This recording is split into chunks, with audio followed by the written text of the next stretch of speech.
Hello, wonderful people in the Twitch chat. What's up, you guys? Hello. Oh, it is a wonderful Friday night for some FTIU.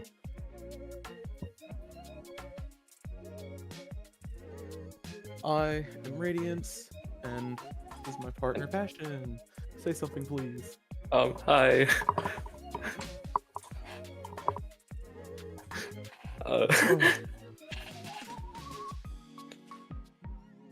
Never lose Rainmaker Pop again. That's didn't fair. Anyways, what team have we picked for Splatfest? While we're waiting, let's discuss a little bit.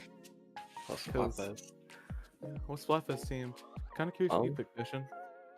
I kind of haven't picked. I'm just gonna whichever friend asks me first to play, I'll probably pick whatever team they're on. And yeah, I kind of like all them, all the travel things equally. Not I'm kind of an airplane enjoyer, but also road trips and water is cool. So yeah, I just went with whatever my team voted on it. We're going with Sky. Personally, I stand big man, so this is very good for me. Big man, best idol. Prove me wrong. I might have to object. I mean, it's always up for debate, you know. In deep cut, sure, I could give Big Man the best idol, but I'm a bit of a Marina enjoyer, honestly. So fair enough. Yeah, I like Marina. Marina's peak, but I love her. To each your own. Yeah. But, it's looking like it's Rainmaker Scorched Gorge for the first game. Kind of curious what these guys are gonna run. This does have a bucket one trick, but they also have a dread player, which is interesting. Ooh. Are we gonna Double see some bucket. double bucket? That would be peak. And triple bucket, because double bucket plus single bucket. Like, it's buckets all around, and buckets are good. I mean, they have a machine player on the roster as well. Oh no! We might be seeing triple machine plus sword.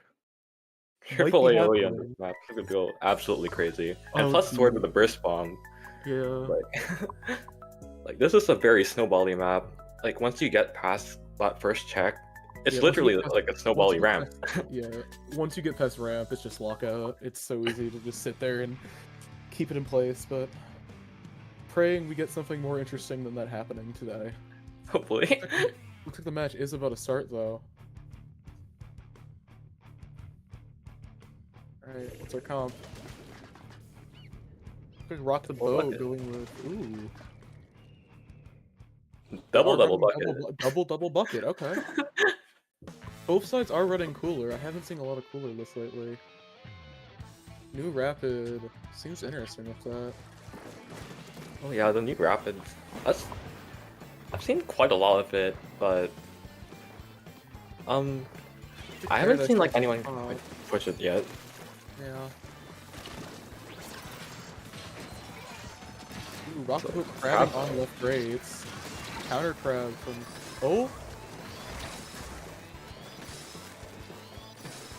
Paradise was able to counter crab and kill Rock the Boat's crab. Oh!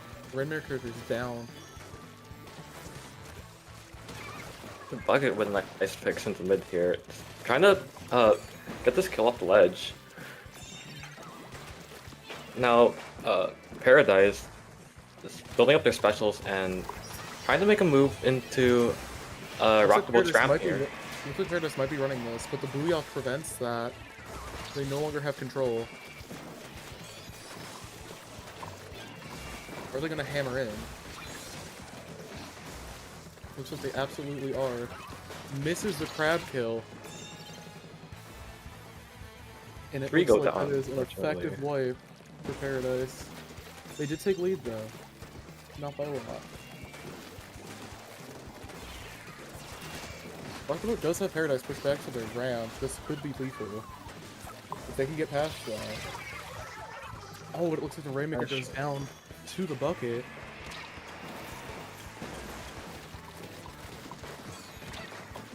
No, Right just now, a bit of a Paradise is trying to hold space. I don't think they're going to keep lead here, but they might because of those strikes. Nice, they were able to kill the Rainmaker before it could get past ramp, so they might be able to retake.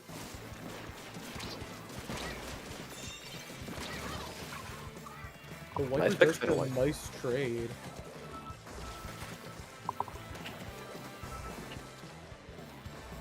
Now Paradise, trying to push back in once again. Unfortunately, their bucket goes down. The two specials are on the sides of green team, and looks like there is pick up on the knocking out purple right now. It seems like Rock the Boat might be able to push this up and get checked. They're gonna have to kill that Wiper though. 2 down. They have Crab. There it is. If they can get on sniping Crab, it might be over. The crabs we were talking Immediately about. get the Crab one shot. 2 down from Crab. Is it gonna get 3? 3 of them effectively go down from that Crab. They might be able to run this up that ramp, but it's gonna be tough. They have a lot of AoE on the side of Paradise. Doesn't look like they're able to make it even onto the ramp before Paradise can kill the Rainmaker. But they are backed up into their spawn right now, so they're gonna have to use specials to get out. Looks like our bucket, the bucket might, oh, the bucket gets a pick on the Dread. But they are immediately down by Forge. Rock the Boat just keeping up the pressure here. The Rainmaker does reset, but they have all the momentum right now. They have Cooler. They have the push, they have Cooler. They have the space taken and they can hold that. But they're getting a little greedy, it looks like they might be trying to go for a knockout. And immediately it gets punished by that hammer. Getting 2 of them. Maybe 3 from the Wiper? Nope. Unfortunate, but huge play by the Wiper to give Paradise some space back into mid. Indeed.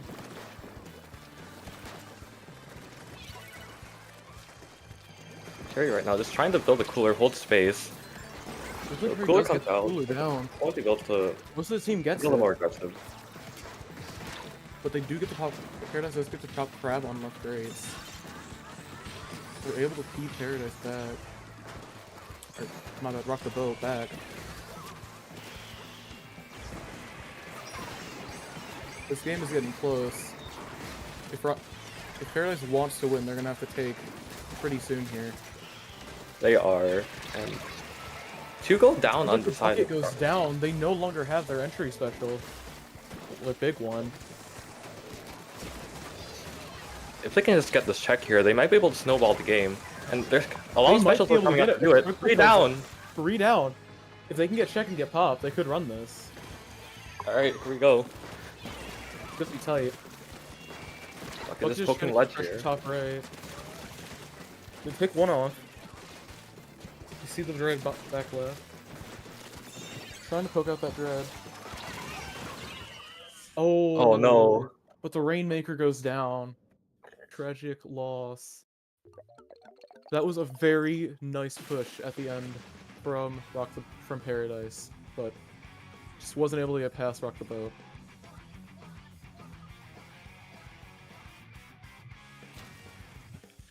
Unfortunate. Very unfortunate. That's push, but execution wasn't quite there yet. If they were able to just clear out Rock the Boat there just a little better, they might have been able to just run it really quickly to the ramp and taken lead there, but unfortunately no. But good game from both teams, and Very looking forward to the next one.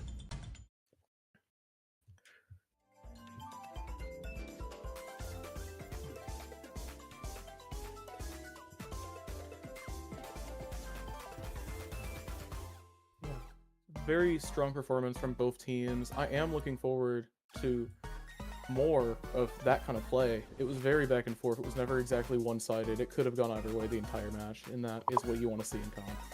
Absolutely. It's looking like Inkblot TC is what's coming up next. I wonder if they're going to stick with the double bucket here. It would be very interesting to see. It'd probably just be absolute kill fest. So much AoE and tower. Yeah, I think with the strikes. I'm double more worried about bucket, the machine. blocker. The machine can just murder anyone on tower. It can, and has GG Booyah. Yeah.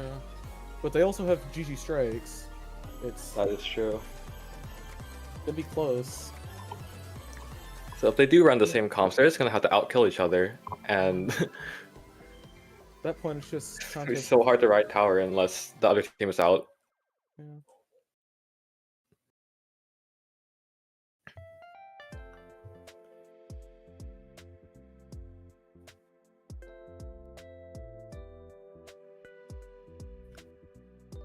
Alright, we're only waiting for 4 more people to ready up.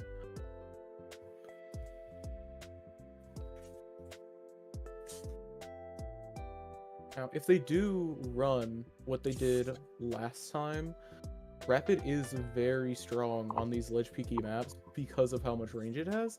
It can just get over it. With it being tower as well, I'm not going to be surprised if they run Rapid here.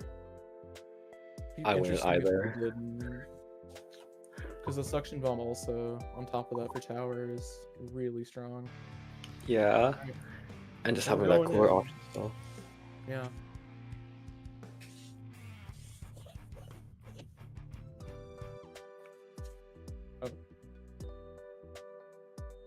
Oh.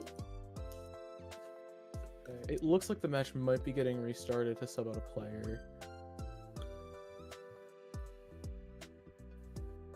Yep.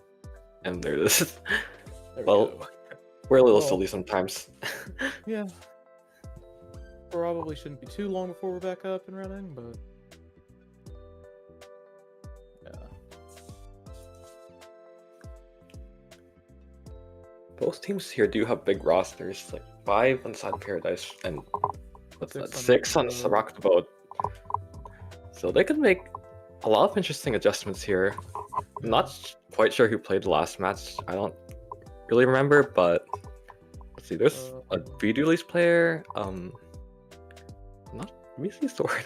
I can't remember. We didn't see Sword, but we saw Machine, Dread. We saw Susie Dread specifically. We saw Forge. We saw Machine, V Machine, and then. Oh, what's there for? It was a weapon. Let's just leave it at Definitely a weapon. I doubt that they would just go in there and no, it just threw someone hand in it, but for the yeah. pits. Yeah. More Sparta. Right.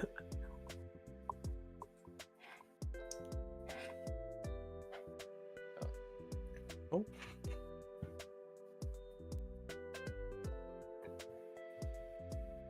Teams should be ready here soon. Oh, map 3 is going to be Roman Zones if Rock the Boat doesn't win this match. Roman Zones is next. I think it is. Oh, it's a playoff 3? Oh, okay. Yeah, so no matter what, we get Roman Zones, which is so fun. I love Ramen Zones. It's like, it was so nice when that map was added. Like after so many hallways and everything, like having like that amount of walls and like just like even going underneath, even though it's so silly. Yeah, I like it a lot, and it's just really nice in zones. It really is. I really like it just because it's silly and I don't have to move from a single spot the entire game because I'm a backline. So.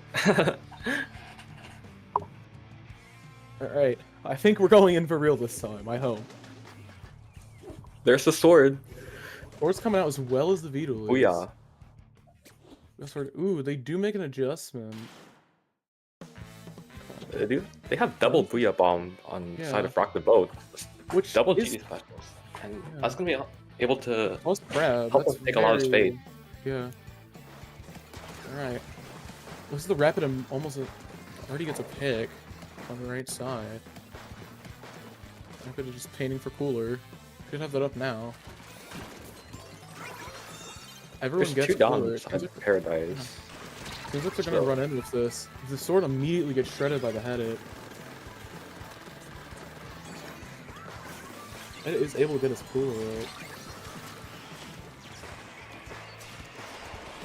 Seems like the Wiper is very tempted to go in and try and get picks as much as it can, but it doesn't want to be feeding either. They immediately get 2 with that. Wiper is now looking for a 3rd. Do they get it with that hammer throw? Sadly, no.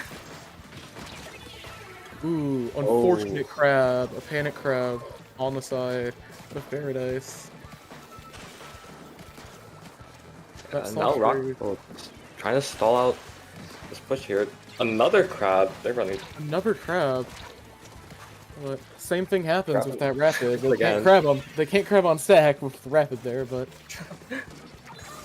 seems like the Wiper's going in. Oh, they barely missed the kill. Oh, that was a tragic stamp. They barely didn't kill the machine, or I want to say that was the rapid. Seems like Rock the Boat is able to get that crab off and get a successful pick on the other team's Dread. Dread does still have special because of cooler though. They're gonna pop Booyah just to keep this lead going. But will they be able to hold it for much longer and get it past that checkpoint is the big question. They don't have something like Bubble, but they could still do it, they just gotta get kills. Seems like 2 go down. One being to that Booyah Bomb. It is just the Susie Dread left. They're left to fend for themselves in plat. That's not a... Yeah, now Rock just gonna try to capitalize off this momentum. Yeah. This Wiper trying to solve the push, does get one pick. Unfortunately, the AoE. Double Booyah coming out, just taking all the space on this plat. Ooh. Unfortunately, Strike stalls his back. Yeah. But the Rapid is doing exactly what I expected it to do, and that's just sit there and ledge peek. They can't really fall down there without getting killed. Yeah. Now we're kind of just stalling at mid, trying to hold space, take space with this crab. Not too much happening on either side right now. Doesn't seem like trying to take stacks, but nice. Paradise was able to get one pick off on that Duelies, but it looks like the Dread is going down. They do have strikes and the Sam to push in. If they could do a push. They should probably wait for cooler though. But the question is can they hold on that long? Panic Booyah from the machine.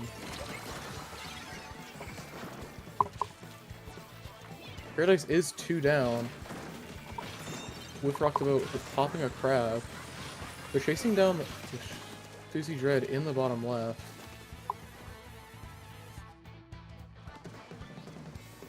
Now Rock the Boat trying to take space here. The duel is desperately fighting for their life, unfortunately. It does get picked off. Now they're Rapid. Seems like the trying to Wiper the Wiper. There, the Wiper won that. Wiper doesn't get that trade off with the Sam, sadly, but they were able to. They did get a slight advantage there for a second, and they are able to take space in mid now. Since Rock the Boat is 2 down, if they can get their specials up and time it right, they could win this. That's true. This is a very snowbally map, and Rock the Boat's lead is not all that big, only to 55 points, which is just the second checkpoint on this map, I believe. So if Paradise gets some kills right now, they can definitely take the lead right here, and they're only 7 points away. Yeah.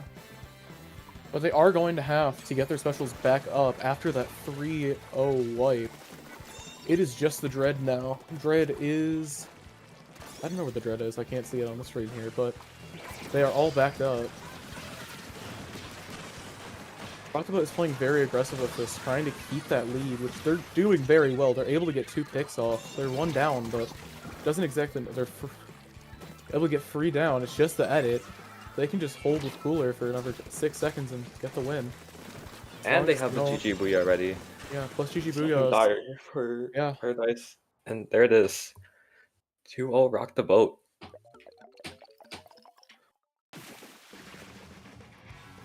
Two very, very good teams playing against each other. Very fun match to watch and commentate on. It's very back and forth for most of the game, but it seems like Paradise couldn't exactly get into mid very well, and that was their issue. Yeah, unfortunately. They had many chances with their specials. They popped crabs many times, but I think what we saw, like, I think happened twice in a row. The Rapid was just able to use their AoE to pick off the crab twice and stall out their push. Yeah, so Rapid is it would be nice to it would be nice to see them figure out how to deal with that Rapid. Maybe throw more at them, just rush quicker, or Rapid is a very difficult thing to push against, just because it normally has its team like up there with it. It can just have its team work off of the chip damage, so it is very hard to approach, because odds are by the time you get to it, you're already chipped, and if they direct you, you're just dead. So. Yeah.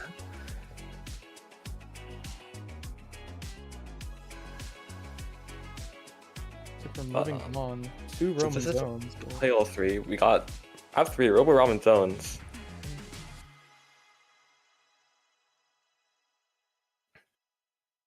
Curious if Rock the Boat is going to stick with this double Booyah. It seemed to work out very well for them last game, but... I wouldn't be surprised if they did.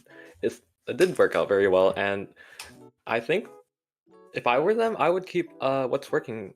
And since this is zones, that would really help them with all the paint, and especially on, like, Ramen has a huge zone, but when you push up into the plat, it's quite small, so if you toss a Booyah up there, it does take quite a lot of space and really helps your team move up. So I would like to see double Booyah again. I think that would be interesting. Yeah, Booyah is very good on this map, specifically on the opposing team's ramp. It gets a little bit of under as well, where you place it right on the ramp. It has pressure on both levels of the stage, on a really nice choke point, and possibly where someone's trying to get under and go around and hit a flank, but... Yeah. The same could be said for strikes, though. Strikes are also very good at that, but depends. I don't know if they're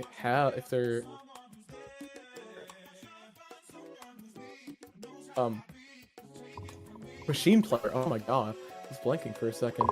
If their machine player is able to run V bucket, but that would be a very interesting counter pick if they did. Would they be able to shred the Booyah bombs and strikes? Very good for capping zone. The staple pick in this mode. Just about to get into the match here. Here we go. We're all ready for round 3. We're here on Roam Zones. Let's take a look at these comps. Looks like Rock the Boat is running with... Ooh! They switched out that Booyah Sword for the Dread yet again, but they're going with V-Dread this time, just for the slider cap. Both teams should reef slider. Oh, but they did switch up. Both going for the cheese. They switched over to the new wiper for the Zuka instead of hammer. Oh yeah, that's really interesting. I honestly prefer hammer on this map, but Zuka does have a lot of pushing power with it. Oh, You shoot up on the pot, you are able to take a lot of space. Yeah. Unfortunate. Seems like Paradise is already starting to try and lock them out, but Rock the Boat does get that crab up, and they are getting close to other specials. They're popping Booyah as well, right on that choke point I was talking about, and they are able to get that slider in too.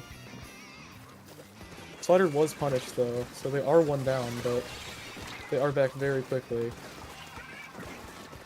But Paradise is able to just immediately take back that zone and push them all the way back. Blues is able to get a pick, but they're low, and they're already they're back in behind The ramp. 3 down go on the side of Paradise. Yeah, Rock they the Boat's overextended a bit there. forming the plat now. Crab comes out, sustain the push. Already got one. They might be dead. Slider though. No. Gets punished. And Blues immediately just trying Paradise to bomb them out. right back. Oh, slider cancel. Booyah is coming out. Yet again, right on that choke point. It's a very strong Booyah spot. Dooley's is able to get an assist pick with their blaster. Ooh, Dooley's does go... That was Dread that we looked at. Dread does go down to... Flat bomb, but... Does look like they're able to take back zone, but I doubt it'll be for long. They're 2 down. They do have strikes, though. There is a chance. But it doesn't look like it's going to happen. Their Eddy gets cooler at 4 jumps, but they're going to have to get specials up before they can cap again. Rock the Boat does keep using this really strong Booyah and slider combo where they can just Booyah and you can't see the slider coming out. So Yeah, just like a smoke screen. And now we see Paradise. Maybe they'll go for Strikes Reef combo. And here it is. Pushing into the spot, they are keeping able up to the still aggression. grab, but they get punished. Nice direct by the machine. That was crispy. They are able to just immediately get back zone though. Paradise only able to get 1 more point on the board. Rock the Boat just... They have so much offensive pressure with their paint on this map right now that I don't know if Paradise is going to be able to outpaint them. Even with the double bucket and the head it. That Booyah is really keeping them back.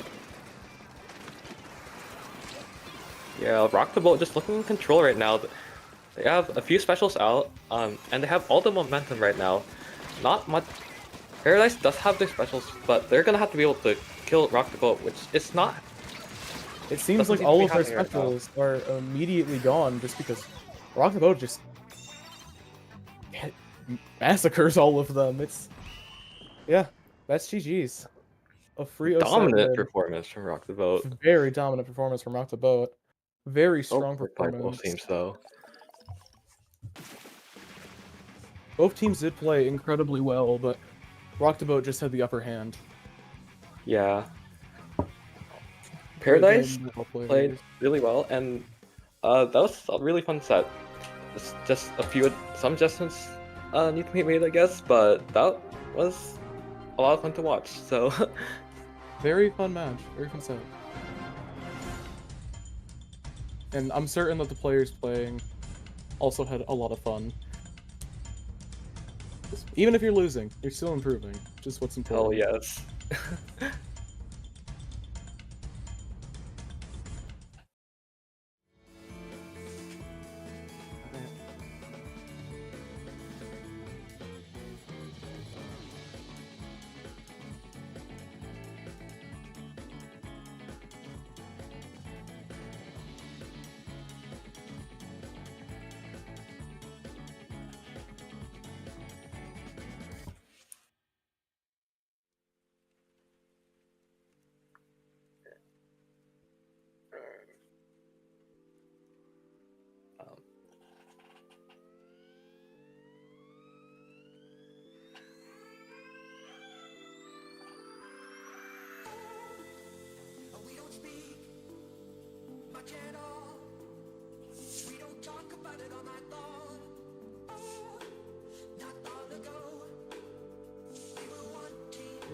Ooh, imagine that. It's looking like round 1 is close to being finished.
Something to believe in. The love that everybody knew. We're on a narrow street. I'm not leaving until I leave with you. So don't you walk in the water. Hold out your hand. Walk to the altar. So don't you. So don't you. So don't you. So don't you. So don't you. So don't.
Hello, welcome back to FTIU.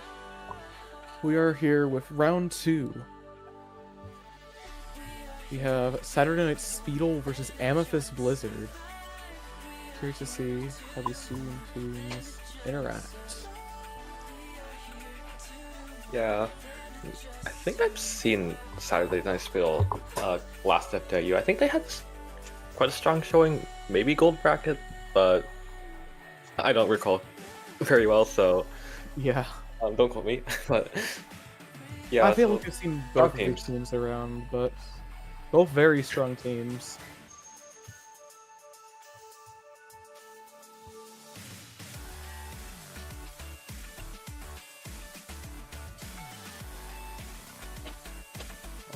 let's see, we've got ship-shaped zones. Is this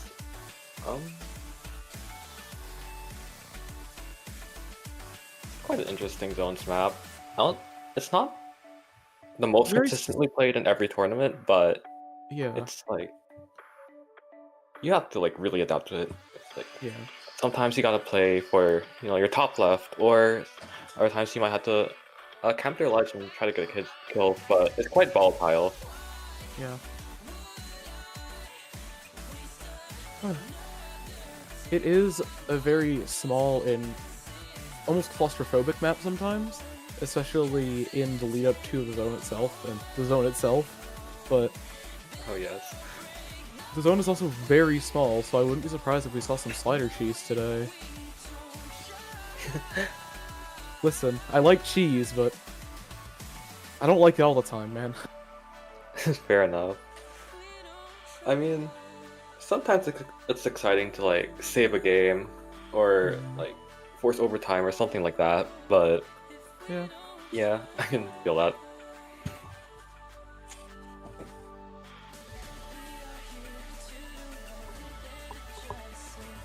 Looking at what weapons these guys play. Darn it, one of them does play Dread Ringing.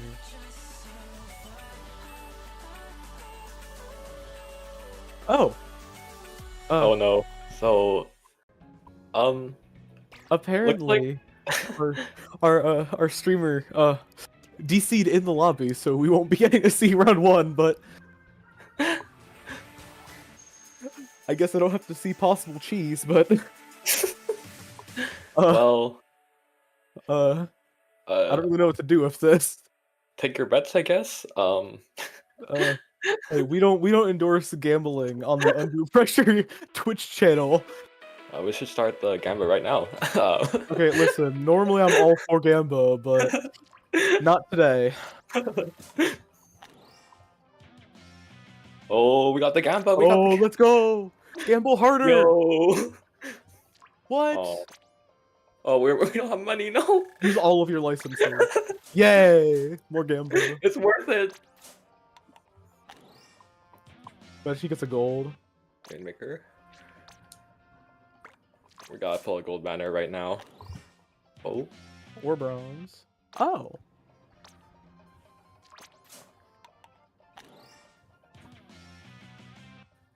Ticket. This is very entertaining. This is peak FTIU stream, trust. This is like the best it's ever been. My source, trust me, bro.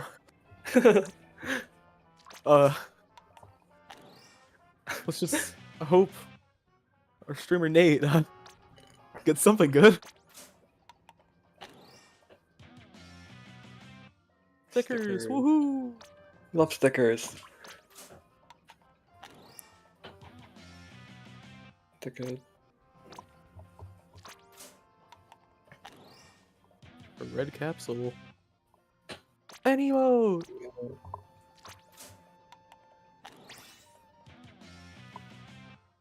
More stickers.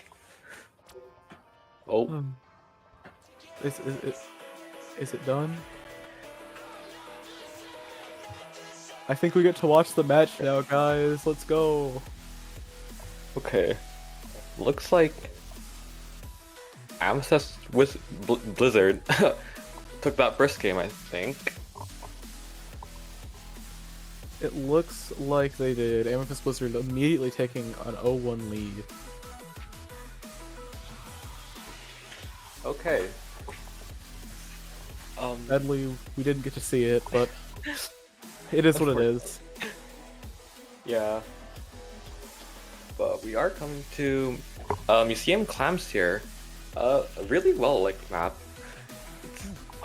You have to be able to push up, really coordinate on this map, otherwise you kind of just get stuck at mid. So we're gonna have to see some nice, we'll hopefully see some nice team play from both sides here, and I'm looking forward to this. Me too. I'm more looking to see if anyone gets the silly power clam from up on their top right. That's Oh always yeah. funny. It's always nice to see that route. Or if they like sneaky push on the block. Yeah. It's always Or exciting the- to see. Top spinner is very fun. Yeah.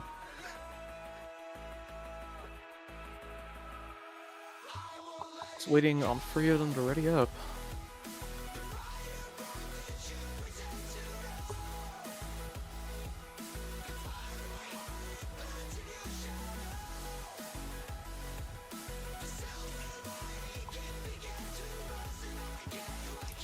The music is fire. Is this true? Yeah, this is true.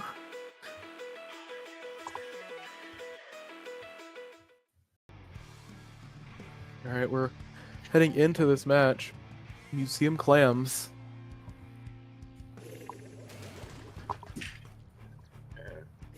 Interesting umbrella. And a paintbrush. Okay. I'm here for it. No self jump on the umbrella is interesting. Admittedly, it has the jump protection, but I still see a lot of people run it. Yeah, I guess that they're just betting on their ability to take picks here, so hopefully they'll be able to do that. And it looks like they are moving up here. Speedle is immediately getting onto their plat, pushing them back. Oh, that umbrella player knows what they're doing. Oh, but they go down to a tragic bomb. It looks like Speedle might be able to get the first clam in, but they don't have a very collectivized economy right now. They do have 2 clams, but they're kind of just getting cycled around. I was able to take one. Yeah. Trying to force the pick here. Oh, the Jet does get a pick on the edit. Huge, That's a huge kill from Hammer. Oh my goodness! Quad. Holy! Solo quad from that wiper. Oh my god. Hedda immediately taking the top left position, trying to push Speedle all the way back as much as they can. It is seeming to work. One drop. They just keep getting kills. Oh my god. Even when they're getting pushed down like that, they're still able to get picks, which is always a good sign. Yeah. Looking like Amethyst Blizzard is having to back up though. So, Amethyst Blizzard does get 2 down on the side of Speedle. They were able to stop the bleeding fairly quickly, only down to 54.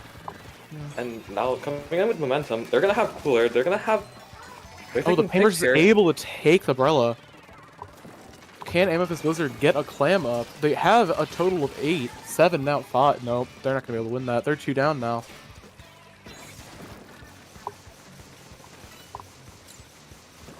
Seems like they know that they're... What? Oh. Oh. Oh. He's right behind me, isn't he? Well, the Paintbrush sitting behind, getting this flank, allowing Amethyst Blizzard to push in yet again. They had 22 clams. Amazing economy. They're at 21. If they can just get this push, and they can immediately take lead. Yeah. I feel like Speedle is able to keep them back, though. Oh, but the Pain gets a pick on one of them. Umbrella pops their jet.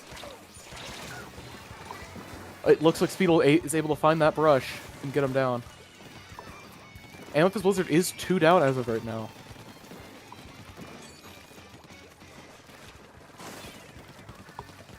And Speedle here coming in with 2 specials.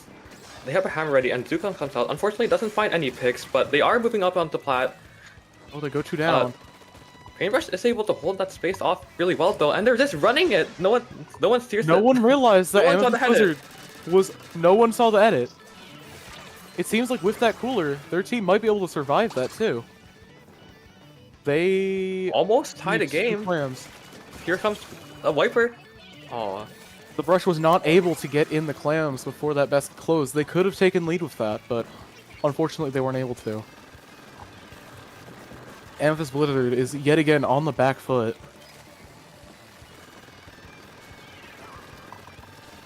yeah, a very close game now. Only Very 6 tight. points difference. So whoever gets the next big push, that could be game winning. Yeah. And looks like It's looking spreading like it out here. Amethyst Blizzard might have a chance. Oh, not this again. Toggle's going for a sneaky play. Can they jump one in? Oh, but They get the wiper though. they're getting caught. They get Oh, the wipe out! This might be game changing. They're able to score. Huge They lead score in for all of their Amethyst clans. Blizzard. Massive lead taken from that insane decaf flank on the side of Amethyst Blizzard. They immediately take. They have lead. That was wild. Sadly, the Brella does die to that paintbrush, but Yeah. And I mean, Amethyst Blizzard doesn't have to do anything here. They just they can't let them just win score. both. Like even though that was a big push, but it's Clan Blitz. This is a very volatile mode, and they do have quite a lot of clans on the side of It looking like they Field, might and be able to here, score. wipeout. They They get have wiped so out. many clans. They could take lead here. It looks like they might. They just have to get these kills. Hammer comes out to get picked. Gets 2. Hammer gets 2. It's overtime. Going to overtime. 3. The ball's jumping in. Gets They 4. took the lead. It was insanely close match on both sides. They were. Amethyst Blizzard was just getting bullied in their spawn, and then they took lead, and then Speedo came back and got that last minute clam in, and then the quad from the wiper. That was incredibly wonderful game on both parts. Amazing game. And now we That got a tight was- upset. Yeah. Set point goes to whoever wins match free. 220p range.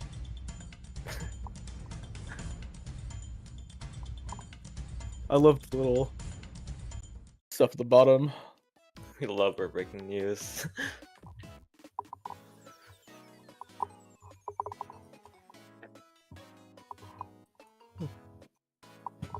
That was an incredible game. Definitely. Clutch Wow. after clutch after clutch. Now it looks like we're getting to our third map. Game point. Undertow Spillway Rain. This is an interesting I- map. It definitely is. It has both the left and the right side. You have to fight on both sides, is the thing. If you're only fighting on one, they're just gonna steamroll you. It's That's very true. team oriented. From what I've seen, left side is by far the most commonly picked, at least like in the West. But you do have to hold off any enemies coming from the right side. So yeah, you do have to have some pretty strong team play here if you want to get to that check and push further than that. So Yeah. I'm excited to see that. Right side does have its reasons to go there. It's a much shorter route than left side is, but left side is just so much safer that most people will normally run that. But I have seen right side, Rainmaker, Undertow done. Yeah, sometimes if you just have enough pressure, you might be able to just take it, or if you want to Yeah. take a gamble, you might just win, you know. If you can get a wipeout if you can get back-to-back wipeouts, you're set for getting it to the first checkpoint and then getting it up the ramp. Because that ramp is lethal. Yeah. It's kind of the same comp from Saturday Night Speedle, but Wellstring comes out. ooh, the Wellstring. Are they running Object Shredder? Is my question. I don't know, but I think It's looking like object they are, shooter. and they will be able to They take get the instant pop. so much object damage already. And plus the object feather, that's just gonna be able to let them take pop and let them take some does go space, down. but They are getting pushed back quite a bit. That hammer comes out, gets the pick on the wiper. Doesn't get the pick on that shot though. Oh, that's Umbrella. Umbrella with the object. Oh, the DK gets behind him. That was a nice kill, but it seems like Amethyst Blizzard just got behind some Speedle and almost got check. They might get check. Oh. They got check. It seems like Blizzard continues to get behind Saturday Night Speedle. Yeah. It A makes little sense, bit though. of miscommunication, perhaps, but It makes sense though. They're running backlist. There's not a lot of information on flanks about it, but very nice kill on Stamper there. Getting 2 with the stamp. No triple, but they were able to temporarily take the rain. Is anyone going to jump to that bubble? Does not look like it.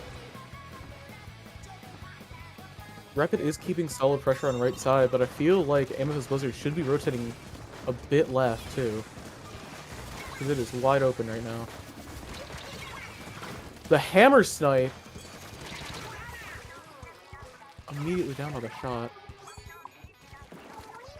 2 down on both sides right now. Amethyst Blizzard just trying to hold out the rain in this corner right now, and they have specials ready, so they are able to. They might be able to push in right now. Zuka on both sides. Could give them an entry tool there, but they're gonna have to wait for. Yep, the Rapid has cooler now.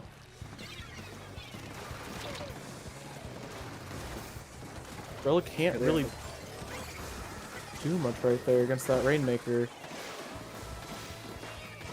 Can they get the Bazooka though? They do get the kill on the Rainmaker with the Zuka. Wiper goes in, gets 1.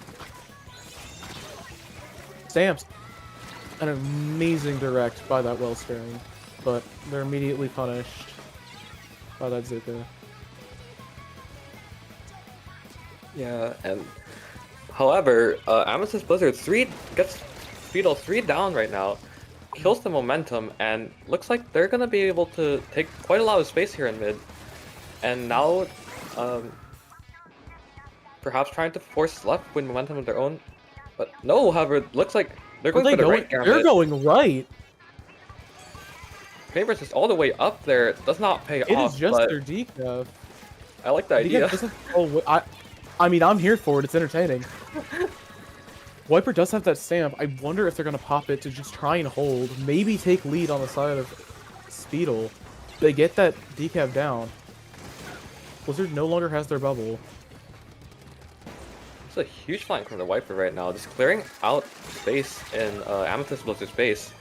Yep. And does get the pick on the Rainmaker. However, the check is pretty clear right now, and Speedle is able to pop it. Speedle might be able to take the lead here. They just have to get pop and take the rain 1 time. Just move it a little bit. But with that object shooter Wellstring, I doubt that they're going to. Amethyst Blizzard diving for it does not pay off. They get punished for it, and now Speedle just running towards the check gets it down to 21. Yeah, it's going to be a very close game. If Amethyst Blizzard can take this back, they're going to have to focus completely on mid control right now. Just try and push them back. Yeah. With just 1 minute left in the game right now, they're going to have to move quick. They're going to have to get picks. They're going to have to use their specials well. And hopefully clear out the base on Speedle's side. But it does look like there's a shot flanking right now. There is a chance for them to win, but it's gonna be close if they win. That Zuka gets 1, but they trade. It was definitely worth its value. It's looking like Blizzard might lose this. It is just that Wellstring, and the Wellstring goes down. Now it is only the Rapid Pro. Unfortunate. The Rainmaker is in that corner. If anyone can get over there, they have a chance at running it. But I doubt that the head is going to let that happen. Yeah, it does reset, just holding but 3 specials right now. If they're anything probably happens, gonna they're gonna shoot. Never mind! It seems like this is it for Amethyst Blizzard. They are free down, and yep. Wonderful, wonderful 2 games. by both sides. Yeah. Unfortunate that Speedle wasn't able to, or wait, was it? Amos's Blizzard wasn't able to push too much further there, but that was still a very entertaining game. A lot of good picks from both sides, and I like both of their ideas. I honestly thought that going right could have worked there. Most of Speedle was focused on the left side, but coordination was key on this map, and it seemed like Speedle had more of it. Yeah.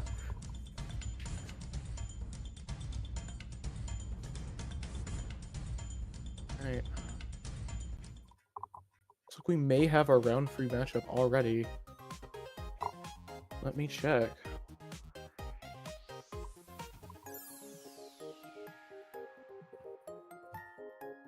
Oh, I know Kombucha. Oh, Kombucha. I think I've seen them around for quite a bit now. Yeah, I've played against them a couple times here. Yeah, it is looking like this is about to happen, you're saying. So.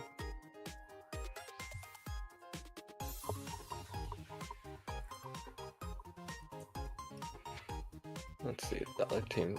Thousand Winters, I'm not sure. I know both of these teams then. Oh. I've played against both of them multiple times now. They're both very strong teams. Yo, you love to see it. Listen, this means I know what they're gonna do. Or kind of. Got them downloaded. Yeah. As a backline, I know. You can't hide. It's that simple. Unless you have Ninja Squid, then maybe, but... About that. Alright, so I think the match is about to go up here soon. We're looking at TC Haggle for round 1. Map 1. Okay, TC Haggle. This is a map where you really have to clear out that right side if you want to be able to push past second check. Otherwise, you do get a little bit stuck. So we're gonna have to see like most teams fight really well if they want to be able to accomplish that. And yeah, most slower weapons can't stand on tower at that right side point. It is not fun. yeah. Rapid should be able to do it, though I've never actually watched a Rapid game on this map with that mode, but...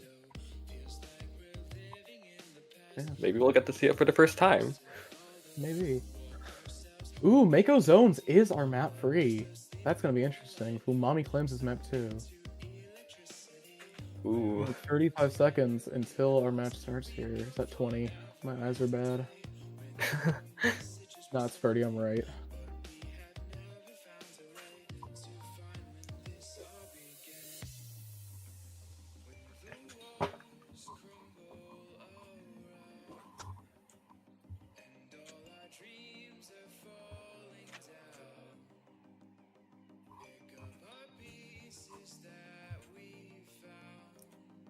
Alright, 5, 4, 3, 2, and 1. Flip off. And the game is about to start. Again, we are on TC Haggle here. There are 2 6-star Sploosh players on the same team, yeah. Oh. Sploosh isn't running their classic Sploosh, but Flash instead.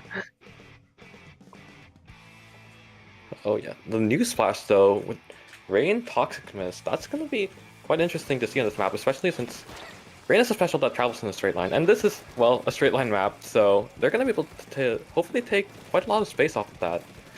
They could pop it, like, I wanna see that. Right side zone, and it could help push them in on that right side check. I'm more curious about the 2 mains QSJ on that Emperor build, but we'll see how it goes. Oh yeah, well. Looks like the Wiper is able to get a pick, or trade at least, on that splash, but...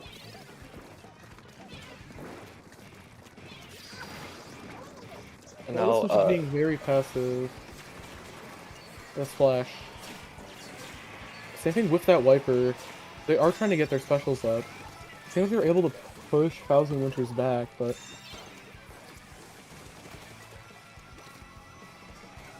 yeah, two down on the side of Kombucha. Nothing quite happening around the tower right now. Both teams just trying to build up specials. And They're both trying looks to like take mid control. Thousand Winters does have that range. Yeah, it seems like Thousand Winters is going to take just full dominance over mid with how much pink they have. Range 2 they have the advantage on, but... Yeah, Kombucha pushing in with Azuka, and now a Booyah. Wiper putting a lot of aggression. They managed to shred the Booyah on Thousand Winters. They forget now- that the Booyah can shred your Booyah, which has happened to me so many times, but... Seems like 3 don't go down minus the Hydra on the side of Thousand Winters. Kombucha is able to take that lead. The Hydra now S-Blast the here, flash goes top able to right. hold that ledge really well. Crowd keeping Thousand Winters back on their plot, and looks like they are able to move past that second checkpoint right now. Thousand Winters is playing very passively right now. Their comp is very more focused towards being aggressive with that M parries and that M try. And I guess even the splash can support that, but they are trying to keep up specials as well, so... Yeah. We did see the S-Blast jump out though, but they were able to hold quite a lot of space just using that AoE, forcing Thousand Winters away from that ledge, and that really helped their team. But Yeah. unfortunately, they do go down, and now Thousand Winters with a Booyah Bomb, they might be able to have a little bit of momentum here. Rain comes out. All of them trying to push into mid, playing on the flanks as well. They're all very focused on that mid control right now, but it's leaving Thousand Winters open to getting flanked by things like that S-Blast and that Wiper. They go 3 down. 4 down, that's a wipeout.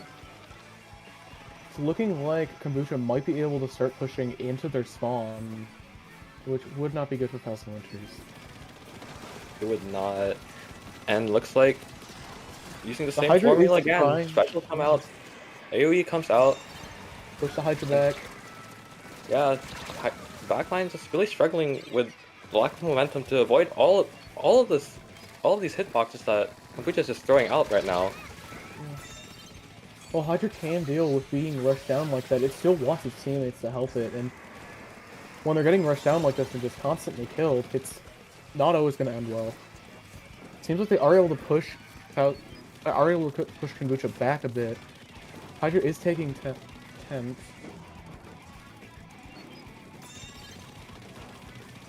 They're gonna have to get that Booyah up soon, though. Hydra does get 2 very good kills inside of the Hydra.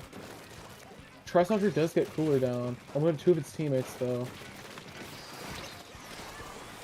Super comes out. Same thing with that Booyah. They're just gonna, they're just clearing out. Oh no, someone fell on the water! He dodge rolled No! off the map! No! Go. Wiper is on that splash right now, and they go down. They get 2 picks on that jump as well from the M parries. Can the Wiper gets a 3rd? Can they get a 4th? They're about to have Not- Zuka. You might see it. We might see that Zuka collat, Have but to find one. Unfortunately, it does not, but it's still applied the Thousand pressure Winters that they on the wanted back it to. foot. Only 8 seconds left. They're gonna have to take this tower and get some picks on Kombucha right now. S+ They're gonna does have to go push it. down, but It doesn't look like they're gonna be able to hold not this. make the whole tower. That Wiper is just so aggressive onto that tower, they can just get up there and kill you with their one shot, but very good Yeah, that's game the game. on both sides. Kombucha was very much able to just hold them back with the paint and keep them back in their base most of the game. And even then, when they got on tower, they just had specials ready, so... Yeah. We should really just using all those big specials and AoE to keep Thousand Winters back, and struggling a little bit to fight, but I think with some adjustments, they can definitely flip the script on the set, and 'cause they have been able to get some very strong picks on kombucha, and I want to see more of that happen. I want to see a nice even set. Yeah, I honestly feel like the only reason that Thousand of Winters lost there was that comp. The synergy it doesn't really synergize well with having that just the Tri-Slosher and then the Hydra and the what else did they have? The Splat And parries. and parries. And I had one more that I'm blanking on the name of right now, but it doesn't synergize very well. Well, I mean, sometimes even if in theory it doesn't synergize too well, it can definitely work out. If they're able to execute just a little bit better, yeah, then like if they're able to pull off the idea, yeah, I can see it. If they were able to just coordinate specials just a little bit better with that, it probably would have gone at least a little differently. Yeah, hopefully that's what we see in this next game on what's Mako? Oh wait, not Mako Mart. Amami Clam Blitz. Amami Clam's very, very common map, but very fun. I like it. I think it's okay. I only like Umami because Bo goes crazy. That's fair, I guess. My beloved. But yeah, Umami, a map with so many, it's quite big. A lot of places to go on this map. You got left side, right side, and top mid. So many places to fight, and both teams have very mobile weapons. So hopefully we're gonna see a lot of exciting action. And yeah. I am honestly kind of curious if they're gonna pull out that third kit Hydra, but I don't know. The bubble would be helpful. That would be very interesting. It doesn't look like Thousand Winters is actually playing with their team. If we have 2 subs. Oh. Arrows Flames. Blues come out. Okay. Ninja Split on the sploosh? The cooks, I believe. I'm gonna trust the arrow spray, but Just gotta trust the process, I guess. Unfortunately, the solution does go down. I think they're just lurking for picks right now. They do get a pick on that arrow spray.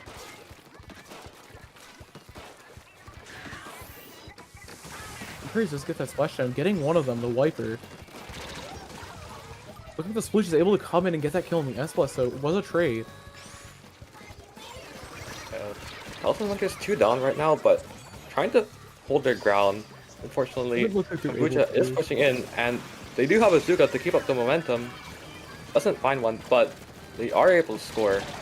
And this is going to be perhaps a nice good first push. Is the Aerospray also not painting on your screen? Oh! Oh, okay. Oh. We're all seeing the same thing on that Aerospray perspective, right? I think we... Oh, never mind. I see the paint now. Yeah. But... we gotta talk about that, or... Anyways. They are even right now. Kombucha is free down now. They have that slider. They no longer have that slider, but they have the hammer. I'm curious why they're not pushing in to get that clam, but... Look at the sploosh does go down to that S-Blast. The team is just a little far back there, but they do still have quite a lot of controls mid and quite a big clam economy. And here they are jumping in. Oh, they get the clam in, but are they able to get another one in? If they get that other power clam in, they are able to take lead, but the question is can they get it there? Doesn't seem so, not this time, but Hammer does come out, trying to push Kombucha back just a little bit more. Unfortunately, does get picked off by the Hedit here. Kombucha coming back in force, taking space near Thousand Winters block. We started coming out. It doesn't get any success though.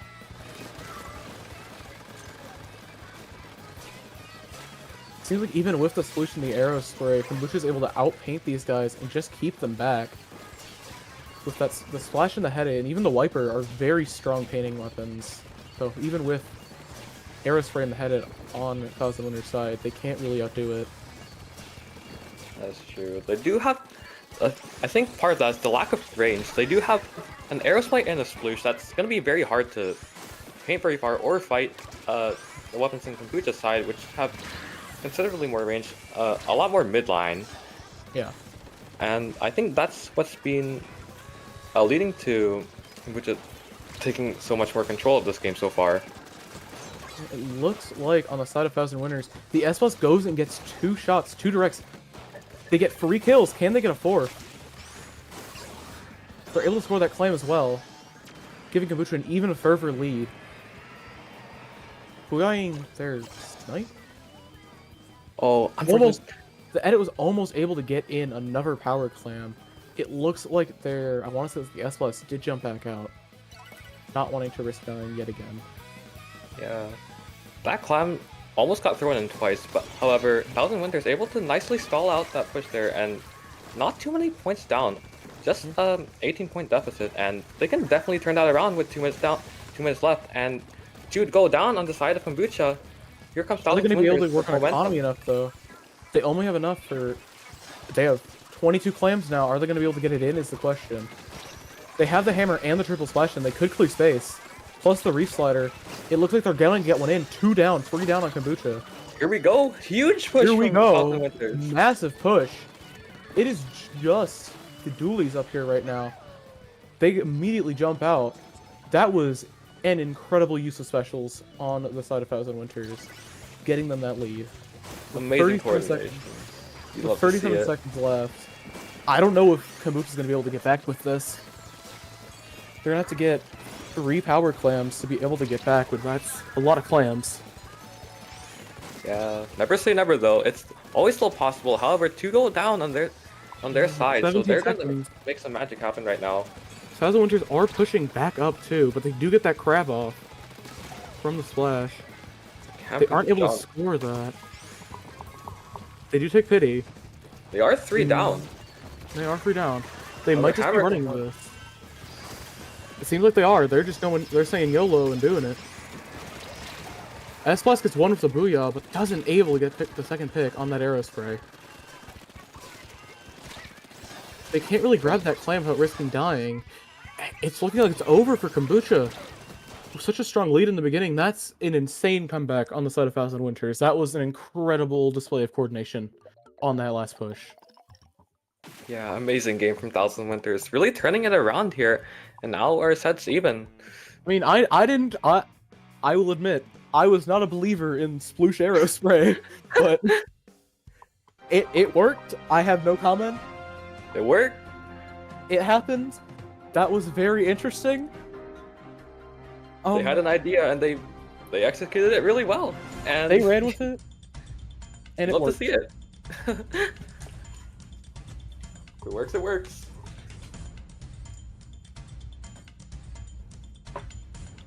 So now we are tied up going to game 3 and what I believe is Mako Mart Zones. It's gonna be very interesting. I would not be surprised if they brought the arrow spray out yet again, just for that slider cheese. I wouldn't either. This is quite a commonly cheesed map, Mako Mart Zones, and they did have like quite a lot of front lines on the side of Thousand Winters. I believe it was Emperor, Sploosh, and Aerospray all on the same team, and Mako Mart is very frontline heavy map, very close quarters. So their comp might have quite a good advantage on this map. The only thing that could go wrong is if Kombucha runs some kind of backline, because they can just get on the snipe and they can very much hold pressure. If they had a pencil, it can just paint over them and get picks.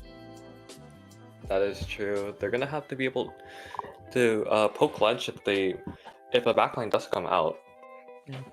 I would not be surprised. It is very common for people to. It's very common for people to play Headit on this map too, which is very strong, especially on the enemy ramp and your ramp. So, I would not be surprised if both of them instead of Headit instead of going with some kind of like backline or anchor. Yeah.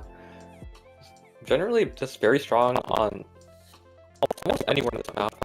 Has fast firing rate, and kill time. Able to deal with like any of those pesky front lines, just pushing up constantly on stack, and then hopefully we might be able to see it work well here.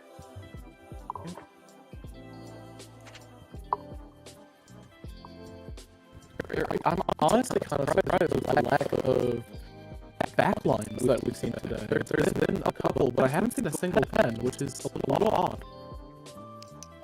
Oh yeah. I have seen it dying in popularity recently, which is fair.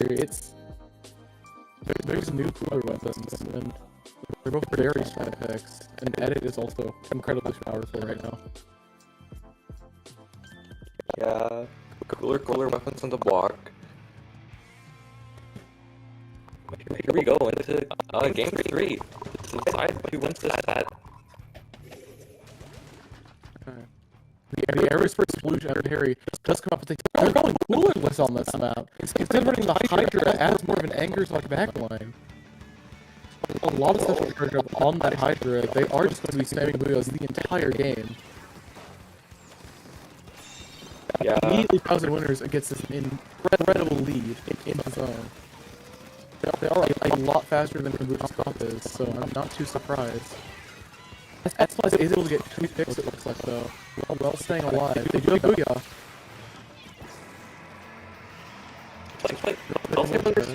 I'll be facing Kombucha right now pretty well, but Kombucha maybe a more chasing comp. They have Crab and Booyah, two slightly slower specials to use, and you're gonna have to be play a little bit more patient around it to take a space, and it doesn't look like it's been working so far. It's going down either both sides, but they do manage to pick off the dude sleep there. Hydra. I'm not looking at it. Nice jump on the S-Plus, very clean. S-Plus is trying to shark almost, or ledge peek with that, but with Cooler, they should probably be getting on box and just getting into their spawn as much as they can. They are able to cancel that re-slider cheats with the Booyah, but...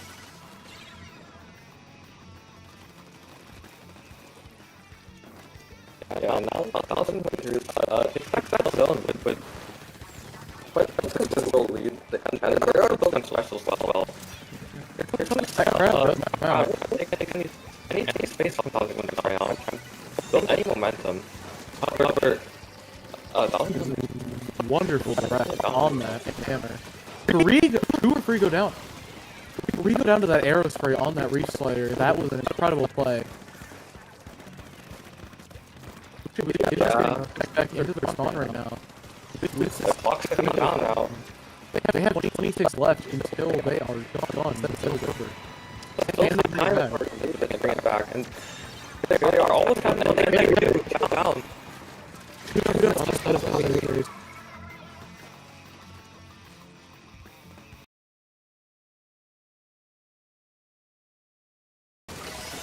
Looking like Thousand Winters is able to use Splashdown to cap. Are they able to trade with, or at least trade with that Viper? Looking like no. Unfortunate. Very, very unfortunate. Thousand Winters is yet again back in control.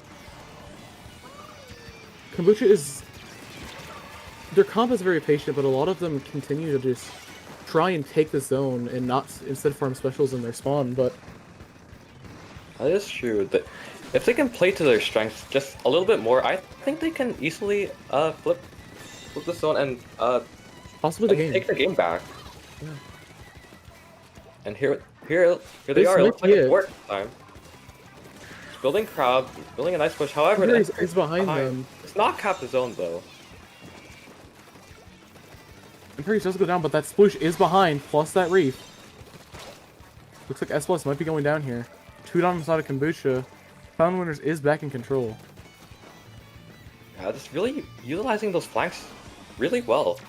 Just running in with their specials and managing the cap zone there. And that's what's been kind of screwing over Kombucha for quite a lot of this game.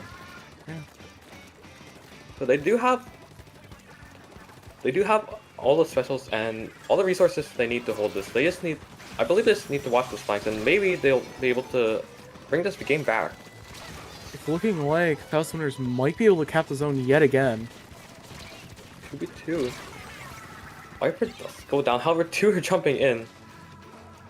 It's now a 3v4 Kombucha against Thousand Winters. But Hydra is able to keep so much paint on the zone from such a distance that the Headache can't really compete with its range. Good does come out. They trade with that S-Blast. Kombucha does manage to get Kombucha is able to kill that dually, but they do trade. Oh, Slider survived the hammer there. That was nice. Smart move. Now, Thousand Winters just trying to hold it onto the zone with only 23 seconds left in the game. Kombucha has to get the cap fast. They need the cap fast to take the stack.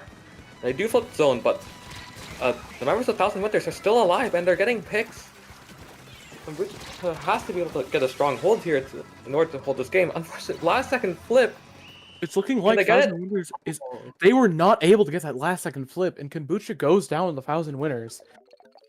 Again, I was doubting the Sploosh and Aerospray comp, but it works. They're just better. It just works. They're just better. That's just yeah.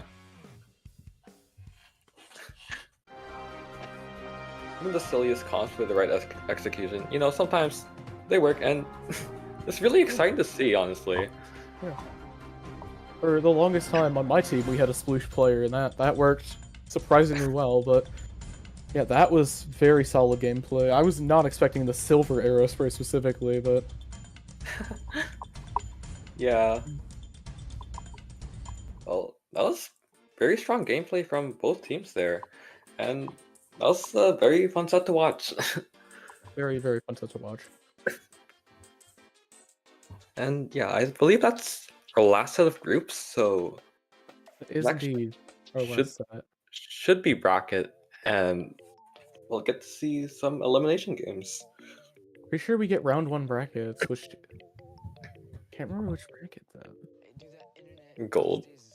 Gold bracket. Then it looks like I might get to see one of my friends. Let's peek. Yo. Yeah, Lemonade Booth. Shout out to Liar. Absolutely amazing shot player. That's awesome.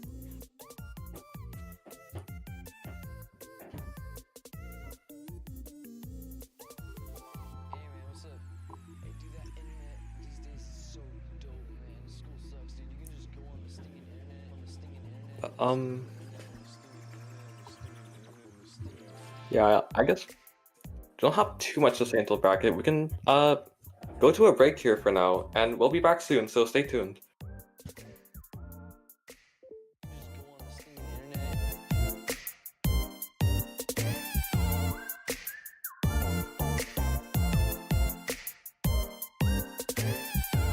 Hey man, what's up?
Hello, everybody, and welcome back to From the Ink Up. I hope you guys are ready for the next couple of battles because we are going to be jumping straight into Gold Bracket. My name is Carnival. You might have seen me on this channel before, and I am joined by the Stat Master, Jordan. How we doing? Hello, I am Jordan, I am Squidoku, you may call me either, and I am going to be here with Carney to bring you the gold bracket. We have the top 8 teams, the winner of each of these round robin groups here, vying for the overall win of From the Ink Up Week 82. Our first set is going to be between the teams Disjoint, without Sora Al, and Lemonade Booth. Both of these teams going 3-0 in their groups. Lemonade Booth not dropping a single game. Disjoint getting a 2-1 win over the higher seed in their group to get a little bit of an upset win to make it into here. Disjoint being the 13th overall seed. Both of these teams having a bit of experience in the gold bracket of From the Ink Up before. At least all of Lemonade Booth they finished 4th place 2 rounds ago in From the Ink Up Week 80, whereas Disjoint, most of the players, I should say, don't have as much experience here in the gold bracket, but Eris in particular was in gold bracket just last week, just last time out, as well as a few many weeks ago. Couldn't have said it better myself. And looking at these, let's look at the maps, let's look at the modes, let's look at both. Why not? We are going into Undertow Spillway Rainmaker for our first game, and oh boy, man, I love Undertow Rain. We're going into Barnacle and Dime for our zones, and then perhaps Scorch Clans. Perhaps. Maybe clans will be scorched. We don't know yet. That's up to the teams to decide. But looping back around to Rainmaker on Undertow Spillway, what an explosive map mode to start us off for our gold bracket, really. A lot of these Undertow Spillway Rainmaker games, I feel, are very just high-paced, high-stakes, super competitive. You're either fighting in mid or you're just like going full throttle towards the goal, and I'm really excited to see what these teams have to offer for us. Yeah, here on Undertow Spillway, of course you have those 2 possible routes for the Rainmaker to go, and the far more common way is to take the long way around from the attacker's left, defender's far right. And that is a spot where once you've put the Rainmaker on the checkpoint, it takes a little bit of time to get there. If you're able to do so, chances are the defending team has had some time to come back and respawn and set up there. So if they've got a weapon with a bit of pressure, a bit of backline capabilities, or a special like a crab tank that can defend from there, it can be very difficult to get past the checkpoint. And the real measure of the stronger team is going to be who can make it to that checkpoint and who can make it further past the checkpoint, and perhaps even make it to the goal. It's not unheard of to get the knockout on this map, but it could just as easily go either way. Absolutely. I feel like it's this map has been a lot better, I feel, since they added the little since they made the hallway in between the checkpoint and the goal paintable. Because back before they did all of the map reworks, obviously we know that was not paintable at all. It was just solid ground that you had to walk the Rainmaker through, and not a lot of people tended to go for that specific checkpoint because of that unpaintable hallway. But since the map rework, I feel like that checkpoint is the way to go, because yeah, sure, it may be a bit of a longer, time span. It may take a little bit more time to get towards that checkpoint and set up, but it also has a high risk, high reward, I should say, because once you get past that checkpoint and like through that hallway, you're basically at the goal. So again, like you said, could really go either way. I've seen sub-minute Rainmakers on this bad boy. I've seen just complete mid-stall fights. It's honestly anyone's game. Yeah, it sure is. We are taking a little bit of time. One of the players seemed to have an issue with the Switch dying, so we may need a little bit more time before we are able to get into the game. That being said, we do have plenty of brain rot, as you might call it. We have alternative programming up over at the top of the screen that you can feel free to take a look at while we're yapping away here. But speaking of Undertow Rainmaker, that I remember a time back in the day when they did make that change to make that area paintable. One distinctive memory was from a scrim that I was playing in, and we were able to get that 1 minute knockout by using that freshly paintable, freshly fast route there through that widened and much more easy to navigate hallway, essentially up towards the goal from a little bit past that checkpoint. Yeah, I've honestly had that happen to me several times over, but like now, like you said, especially with the addition of the paintable hallway in Undertow Spillway on Rainmaker, I feel like I'm seeing a lot of people go through the hallway and then up the sidewall on the right, so you're above the goal, and just jumping and dunking it instantly. I feel like that is one of the more optimal strats you can have on this map mode specifically. I've seen it done like on stream as I'm commentating time and time again. I feel like, I don't know, I feel like it's easier to just jump onto the goal instead of just going through the hallway and swimming up the podium, Yeah, I agree. It is easier to do that than to swim up the podium, and it's quicker too. If the defending team thinks, okay, we can prevent them from getting there by just keep making sure the podium is painted in our color. In a lot of cases that will work, but here on Undertow, since that jump is doable, not so much. I'm thinking of Barnacle and Dime. While it's not really a competitive Rainmaker map, that is another one where there's a similar jump that you can make. Yeah.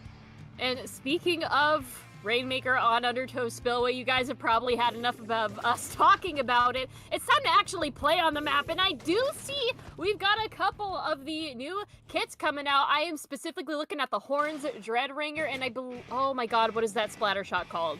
Is it Glamours? I think it's Glamours. It's the Glamorous Shot, I'm pretty sure. I'm still trying to learn all of these different names, but let's get right into it and see how these teams are going to be playing for their first fight in mid. Yeah, we've already got a Crab Tank and a Tacticaler coming out from the side of Disjoint, and they are using those to hold onto that space. There's the pencil already pushed up, painting a clear path for that schmoving Sploosh-O-Matic Neo, who is running, I noticed, a bit of sub-power up to get those extra quick beacons, but the Rainmaker getting picked up by Therma on the pencil. They aren't able to get it very far because here's Liar's Kraken just stopping them in their tracks. Liar being the one on that Glamorous Splatter Shot. But Disjoint able to pop the Rainmaker again. There is Ender on the Sploosh getting in behind them. Not able to get the pick onto that roller, but it does allow Disjoint to pick up the Rainmaker again, and they are going around that top. They are maybe looking for the quick jump to the goal. They are almost there already. They drop down a little bit and get stopped at 4 remaining. 4 remaining points, an excellent lead for Disjoint thus far. It looks like Lemonade Booth's gonna have to pull out the big stops in order to get this win back under their belt if they so choose to do so, because they haven't gotten a single point nor a checkpoint in the bag yet. And with 3 going down on Lemonade Booth, Disjoint just has to hold the Rainmaker in their possession. They don't even have to push up if they're keeping Lemonade Booth as staggered as they seem to be doing right now. And with that Dreadringer almost at the crab, they fire the crab off and just immediately start causing havoc over at Lemonade Booth's checkpoint area. You can see here the crowd unfortunately does end up going down, but not before causing a little bit of chip damage to Lemonade Booth. And they are just going for it here now. 2 down on either side, but Disjoint still has control of the Rainmaker. Looks like they might be trying to go for a knockout. Yeah, they absolutely will want to get a knockout and at least keep the Rainmaker entirely on this side of the map. One at least silver lining to the cloud of getting scored on so heavily for Lemonade Booth is that with Taffy running last-ditch effort, they are going to have a whole lot more of those suction bombs from that Dreadringer. Some swim speed too, perhaps, and all of the other benefits that last-ditch effort provides. But here we see Ender hiding with that Sploosh, not able to get anything done with it, outranged by Taffy's Dreadringer. And so Lemonade Booth will allow that Rainmaker to reset, put it into a nicer position for them. They're picking it up. That is their backline, their Wellstring, T-Bowl, holding on to the Rainmaker, wanting to bring it over to the left side, cleared out a path. There is that bubble coming in from Psy, and they are really going to be looking to extend this. They've gotten 3 down now, and with Liar pushed all the way up there, they aren't quite able to stop yeah, boy Jay from taking him out, but they can use a whole lot of object damage to get the Rainmaker popped and move it a little further. They wanted to sneak under that wall, but I'm not sure that would have been preferable to just going directly for the goal.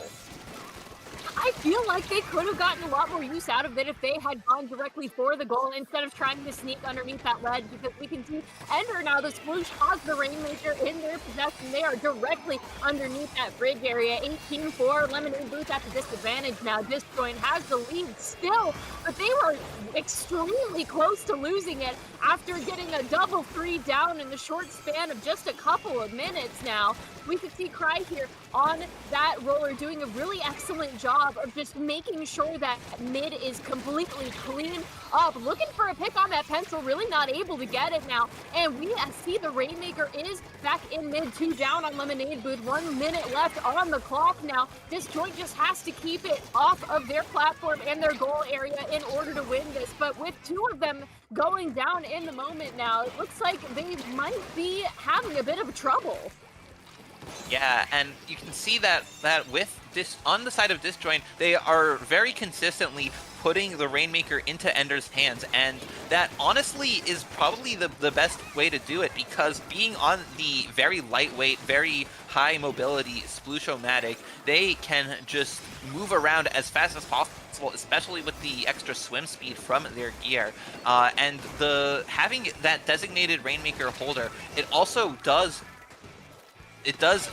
vastly extend the range compared to the normal main weapon, the Sploosh-O-Matic being among the shortest in the game.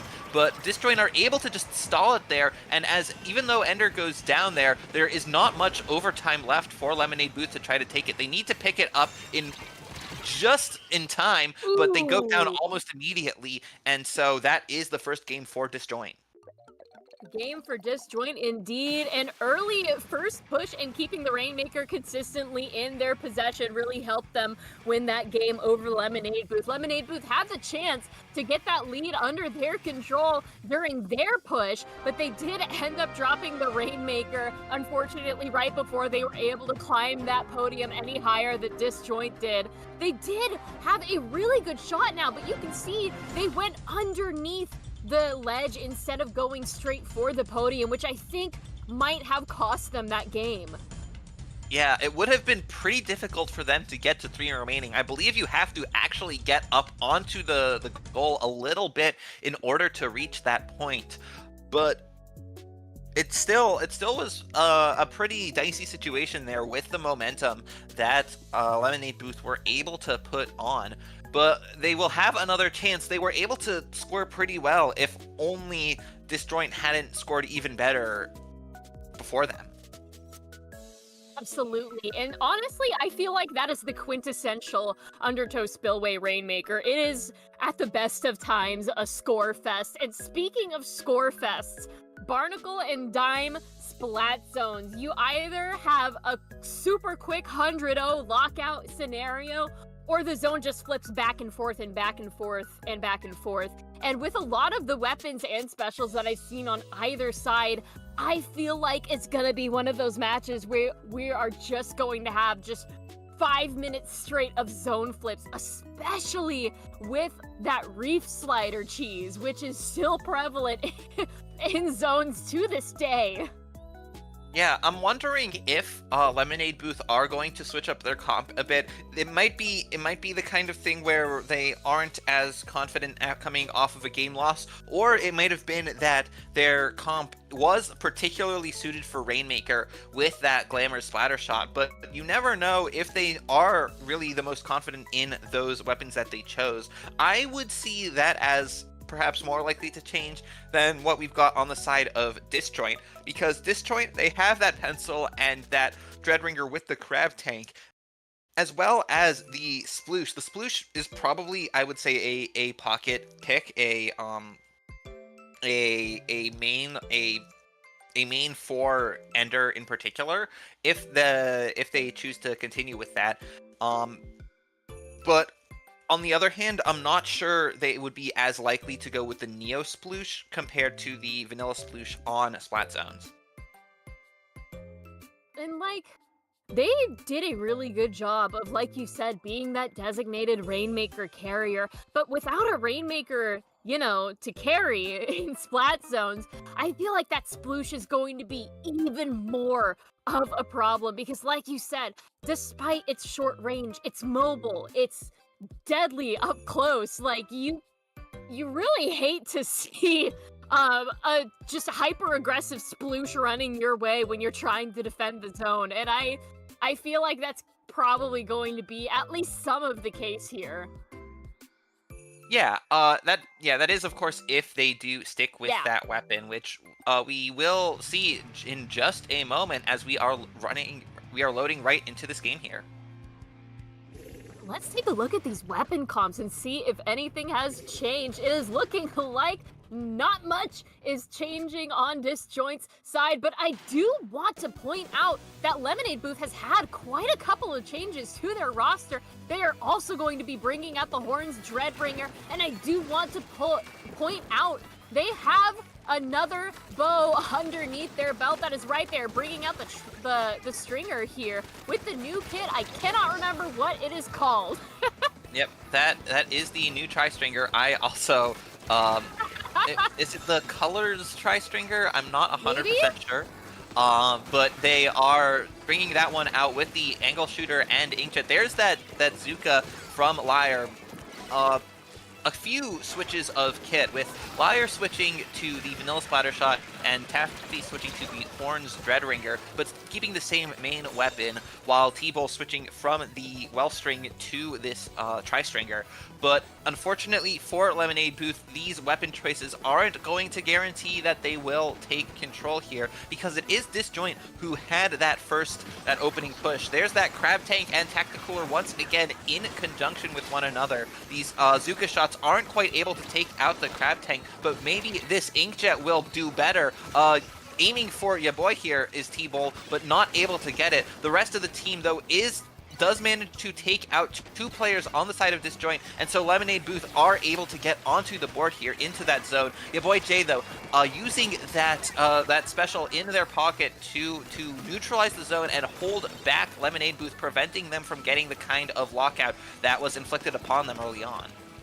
Absolutely, and with Lemonade Booth having a wipeout in the moment now, Disjoint is just going to take this opportunity and absolutely run with it. Because like you said, the lockout is real on this map if you know how to play it right. We see that Trizuka coming out looking for a pick on the Crab, not really able to find it, just getting enough chip damage to get that Crab out of there. But Disjoint is almost out of their penalty points, but Lemonade Booth coming in clutch is trying to get that back from them, but their paint power is not enough to stop Disjoint, and now Disjoint has run through all of their penalty, and they are still going despite the fact that they are now 3 down. We're in the single digits now. Lemonade Booth has to clutch up, and they do, giving Disjoint a nasty 60-tick penalty, but Lemonade Booth has a long mountain to climb before they are able to even contend with Disjoint's lead.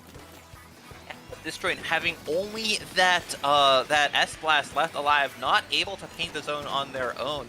Lemonade Booth was able to really get in there, and there is Therma going down after using that Tacticooler, but not picking it up themselves, so they won't get that cooler benefit for their respawn, and this is the first time that Lemonade Booth are really in a strong holding position here. They have that Tri-Stringer belonging to T-Bull here, able to put down a lot of chip damage, a lot of paint over throughout. But there's that flank coming from Ender on the Sploosh, looking to get a pick, getting taken out in exchange. But T-Bull popping that Inkjet is going to try and sustain that defense, but does get taken out in return. And now it is a whole lot of paint going onto the zone, with Disjoint coming out on top. That Dreadringer belonging to Yowie Zowie, putting down so much paint that it allows Disjoint to take control here. Absolutely, and while Lemonade Booth did put up a really good fight during that push, they need to get that fight back going into mid.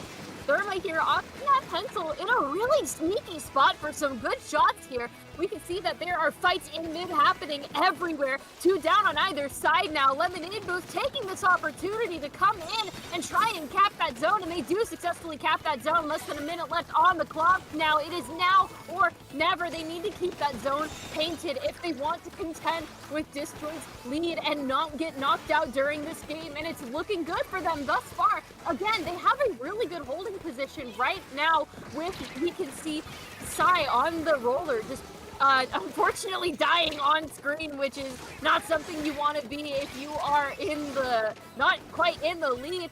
But it's looking like that Inkjet's doing a really good job of keeping mid under control, because Lemonade Booth still has control of mid. They're moving forward, making sure that their position holds strong. That Booyah Bomb is not going to stop them much, because they are still going, but not for long. The zone is going to be contested, but with that, they're, again, still holding excellently.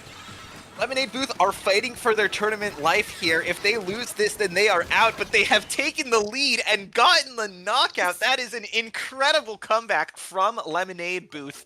After a second game of Disjoint getting down to 4 remaining, Lemonade Booth able to make that comeback there, doing an excellent job of holding on to their specials, building up their specials, and using them just right to take out the players from Disjoint who may have been just moving in a little bit at a time, not necessarily getting enough paint down onto the zone to inflict those penalty points. There's that special coming in, the Booyah Bomb. Not a lot to continue off of it. It looked like there was maybe just that sploosh in the zone, but they get taken out. And then Yowie Zowie popping the crab tank becomes isolated with all the other players going down, isn't able to get much done with that. The jumps coming in get taken out, and that is a knockout win for Lemonade Booth, which keeps their tournament run alive for at least one more game here.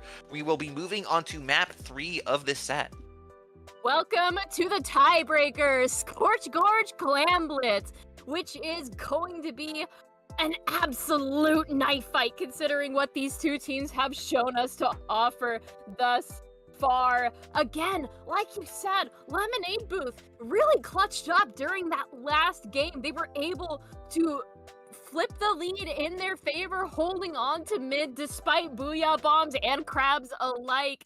But it's gonna be rough going for both of these teams. Scorch Gorge Clam Blitz is kind of an interesting map to play around, especially when you've got weapon choices like these two teams do. What are your thoughts on this?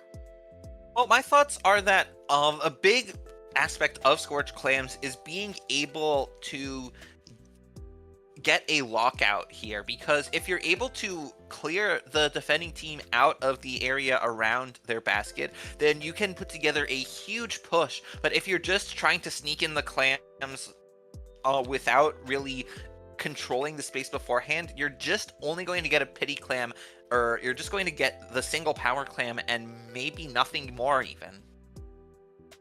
Absolutely. And it's like you said, the lockout is super important. It's just the amount of times that I've seen like a sneaky guy coming in with like a power clam only to have a power clam jump in and just get the lead right afterwards, immeasurable. I'd be rich if I had a nickel every time it happened.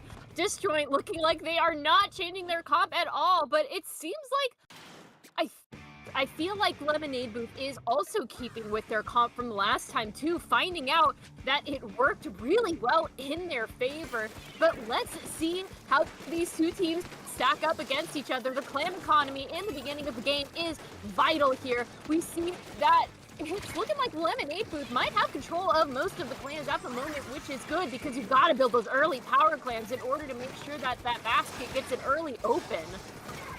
Yeah, we've been seeing Disjoint use that combination of Crab Tank and Tacticaler there, but they weren't really able to get much done with it. They're picking up power clams, but Lemonade Booth still have more in their possession.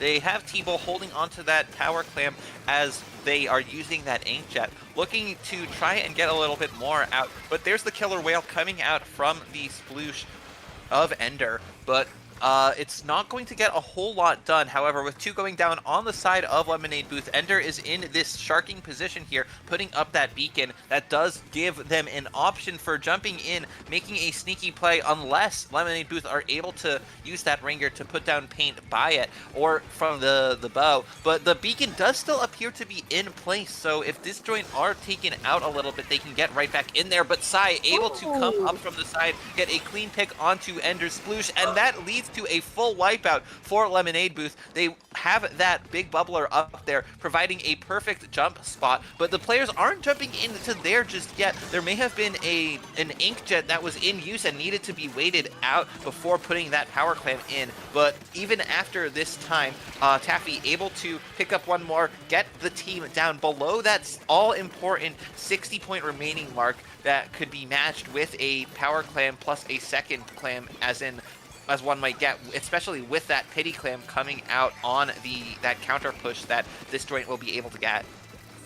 Absolutely. The vital 60-point mark is Lemonade Booth's to control at the moment now, but it's with that pity clam in Disjoint's possession. They are going to have to get a push go in if they want to compete with Lemonade Booth's score. And with 3 going down on Lemonade Booth, it seems like Disjoint is having that chance to pop that clam in the basket, and they're choosing to leave the pity clam there for now, which does not seem like a good idea. They do end up wiping out, meaning that they are not going to be able to get that lead back from Lemonade Booth. And now Lemonade Booth's time to shine now, as they are just rushing towards that basket, feeding Disjoint just a little bit here. 2 down on either side now, but Lemonade Booth has control of all of the clam economy, 11 to just a measly 3. And that includes the 8 clams comprising the Pity Clam being held by T-Bull, who, as their backline, is the one best equipped to hold on to a Pity Clam, being the most out of harm's way. But with Lemonade Booth able to get that wipeout, able to get another push going, they are putting all of those clams into the basket, getting it down to just 15 remaining. There is that Crab Tank trying to extend it, but unfortunately with the rest of the team going down, they aren't quite able to get any more. Taffy, though, picking up a whole bunch of clams, not able just barely to get out with that power clam, preventing Disjoint from getting quite as many as they may otherwise have. That being said, though, Disjoint are holding onto 20, so if they're able to use these specials to get a number of picks, then they might be able to put a whole bunch of those clams into the basket. However, it looks like they have dropped a few clams here. They have 2 power clams that they've picked up once again, and there they are rushing on in with that extra swim speed. And with 3 players going down on Lemonade Booth, this is a huge opportunity for Disjoint to take more points, to take the lead potentially. They are putting more clams into the basket. I see more that are sitting in orange ink there, but they're going to need to keep these picks alive. And there they go. They take the lead here in the final minute, and that is enough to get a knockout. No way that Disjoint just did that with some very unfortunate losses for Lemonade Booth. They had a solid early start, second push, and then it was all over. Disjoint getting that double power clam in there and just feeding the clams into that basket. They are going to be moving forward in our bracket, while Lemonade Booth unfortunately did not make it. What an incredible play from both of these teams, though. We can see here on the replay, Ender just putting down that beacon was absolutely genius, because now you can see the clams start funneling in, and with those couple of clams left just close to the basket, they were able to take it from where they had it with those double power clams in there all the way to 0 in just one fell swoop.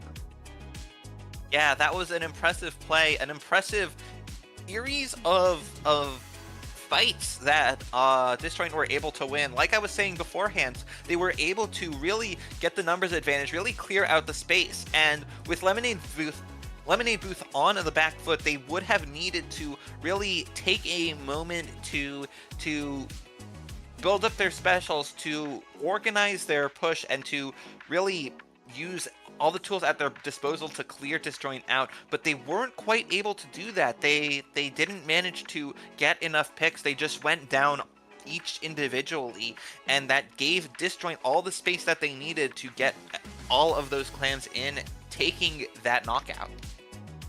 Absolutely. And man, just incredible plays again on both sides here. Just, I'm flabbergasted. I'm absolutely like speechless with how well that that last push that Disjoint had went for them. It was just like, boom, okay, so now Lemonade Booth is 3 down. What's your go-to? And your go-to is obviously double power clam beacon, put the rest of the clams in the basket, now you're moving forward in the gold bracket. Yeah. Unfortunate for Lemonade Booth. They, when last time out as a team, they did make top 4. This time, not quite reaching the same mark out in the first round of gold bracket, but 2 gold brackets in a row in the two consecutive FTIUs that they have participated in is a really strong showing. And I would absolutely expect to see them continuing to make gold bracket runs in the future. Absolutely. And with that, I believe we are waiting on our next match to be handed to us from the lovely arms above, our stream coordinator. So we're gonna go on just a quick break. Please stay tuned. It's gonna be really quick, I promise.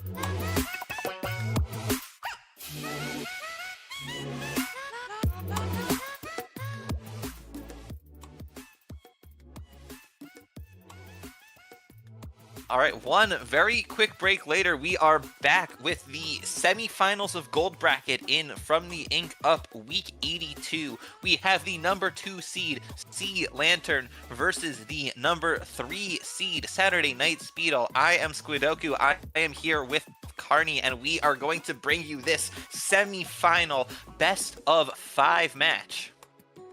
Best of 5, baby. We have moved on from best of 3. That means these teams will need to get 3 wins before they can move on to the finals of our gold bracket. Let's look at these teams here and what each of these players has to offer. I'm seeing Tent and Umbrella on Saturday Night Speedle, as well as T-Tech, Headit, Wiper, V-Shot, Neosheen, like all of this good stuff on Saturday Night Speedle. And on Sea Lantern, Brushes aplenty, as well as T-Tech, V-Shot. We've got a lot of V-Shots, actually.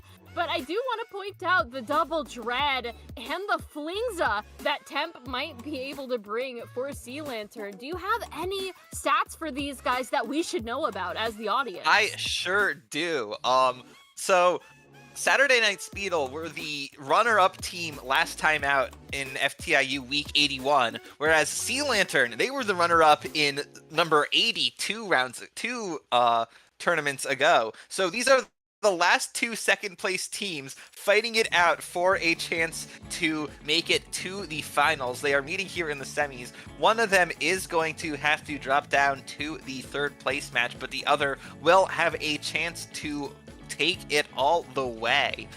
Not only that, Sea Lantern, they went 9-0 in the group stage, only dropping a game in round 1 of the bracket to Starboard. Saturday Night Speedle, on the other hand, they had a bit of a more tumultuous group stage.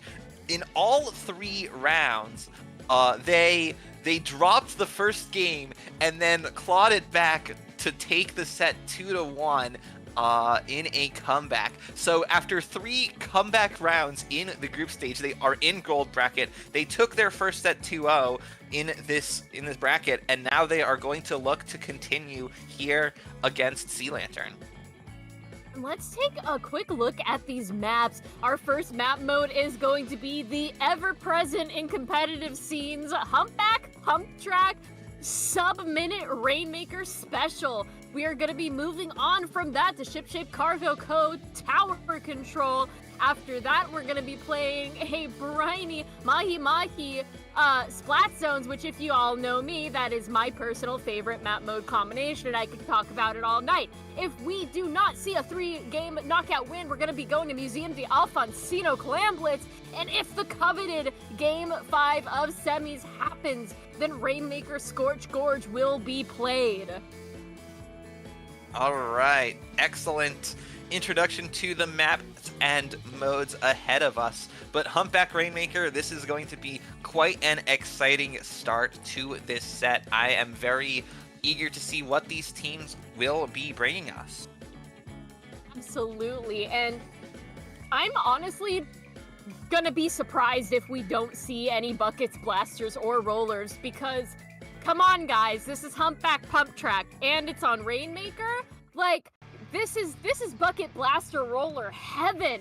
And speaking of the weapon comps and what these teams are going to be bringing, we're going to be seeing here in a second. We've got a mini, a brush, and a blaster alongside a pretty standard comp from Saturday Night Speedle here. I do want to point out that Brella, though, that I believe is specifically, I cannot remember which Brella that is.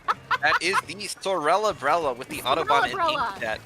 And the mini Splatling on the side of Sea Lantern, that is the mini Splatling Rattler, the Trizuka machine out here, the Trizuka generator. That is going to put out a lot of them. As long as they're not the one holding the Rainmaker, as they were just now, bringing it to 85 remaining before they went 2 down. They've got the Tacticooler up, though, and so the team will be looking to come back. But the Wiper on the side of Saturday Night Speedle, that is Sauce. They will be looking to use that hammer if they don't go down, as they just did. But the specials coming out, that is an Ultra Stamp from that, from Addy on the the Ink Brush Nouveau there. With 3 going down on the side of Saturday Night Speedo, this is an opportunity for Sea Lantern to get the Rainmaker to the checkpoint if they don't go down, and they do not. That would have been a sick stamp kill, if I do say so myself. Sea Lantern does end up getting the checkpoint pop, but not before Saturday Night Speedo can rush into that just absolute pain in the neck corridor space that happens right after that checkpoint and prevent them from going any further. Now Saturday Night Speedo does have the Rainmaker in their possession. They're going to be allowing it to reset, meaning that Sea Lantern is going to have to go just a little bit farther than they would have had to if that Rainmaker was under their control at the checkpoint. And with that, it is looking like Saturday Night Speedo is going to just try and make it into mid, but the crazy paint output from Sea Lantern alongside everything else is making it quite difficult. We can see that Sorella here in mid just providing the shield that the Brella has and trying to make sure that the rest of their teammates can get into mid. Inkjet is going to be coming out. Saturday Night Speedo has some of their specials online and at the ready, but not before Sea Lantern can go right behind them and just knock out some of those members of Saturday Night Speedo. But they do end up breaking through the checkpoint. 2 down, delayed 3 down on Sea Lantern. They just need to pop it and move it a little bit forward to get the lead, and they do. Yeah, they get the lead. They get to 39 remaining, using all of those specials in the process. But it could have been maybe a little bit more of a push. But with Sea Lantern coming right back in, having that Zuka so quickly ready to go there from Party, that does stop the Rainmaker right in that window. And it's about to reset here with that Tacticooler going out. Party jumping up here with Osprey in particular, but there's Sauce on the other side of that wall. They get taken out very quickly. They might have been spotted out by Sea Lantern, who are going to be looking to take the lead back. They picked up the Rainmaker. This time it is Osprey on the pencil who was holding onto it, having already used that Tacticooler. They've got a few specials that they have used as well, and they are clearing that space there. Addy painting a trail with that brush for the Rainmaker to go, getting it to 33 remaining before being taken out. That is a lead back in the hands of Sea Lantern, but it is not necessarily the most safe lead. There is Doctor there looking to try and get the Rainmaker from behind, but getting closed in by the rest of the team. However, as 2 go down on Saturday Night Speedo, this will be an opportunity for Sea Lantern to set up, to lay down paint, and to prevent Saturday Night Speedo from moving any further. Absolutely. But with 2 down going on Sea Lantern, it is now in the hands of Saturday Night Speedo. They have the Rainmaker, but that stamp is going to be coming out. 3 down on Sea Lantern now. Saturday Night Speedo still has the Rainmaker, and they're going for it. They do end up losing it right before that podium, giving them a sizable lead differential, 8-33 now. With less than a minute left, Sea Lantern has to clutch up and get it basically knocked out in order to win this thing. Ooh! What? Well, speaking of a knockout to win it, it's Saturday. It looks like it was Saturday Night Speedo who got the knockout. They still had someone remaining in that area, able to sneak by all of the players on Sea Lantern who thought they were defending the Rainmaker, but nope. Turns out that Saturday Night Speedo were able to get that sneak. Even after going a few down, they were hiding in that area, it looks like. There's that pop. Okay, Here we see, let's okay, we have Doctor here. What? Where did yeah, it come from? completely hidden. That is a mystery. Just out of nowhere, someone on the side of Saturday Night Speedo just gets all the way past. They might have even come from that other side, that flank route. I think they might have come from the flank route. I saw someone over there, like out of the corner of my eye during that replay. I think a member of Saturday Night Speedo might have come from the flank route, had just sneaked right behind Sea Lantern, and then just grabbed it and dunked it. Yeah, and even as Sea Lantern were gearing up for that push, it stopped before it could even get started. insane plays, dude. But I'm hoping we're gonna see more even more insane plays as we're going into ship-shaped cargo code tower control, which, if you guys thought that Humpback Rainmaker was kind of avalanche-y, just wait until you see the absolute, like, just snow boulder rolling of ship-shaped cargo tower control, man. It's rough if you don't know how to play it right, like it is with most maps. And with these two teams and what weapons that we've seen so far, it can honestly go either way. It absolutely could. This is a relatively swingy map. If you're able to get it past that first checkpoint, there is a lot of points to come thick and fast here between the two checkpoints. There's only two. There's the first one and the final one, and nothing in between.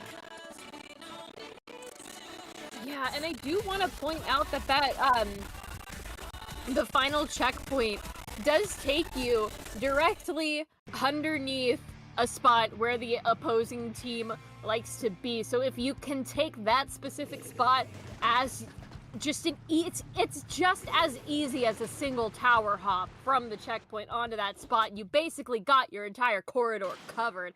We are looking like we're gonna have, I believe, a bit of a comp switch here.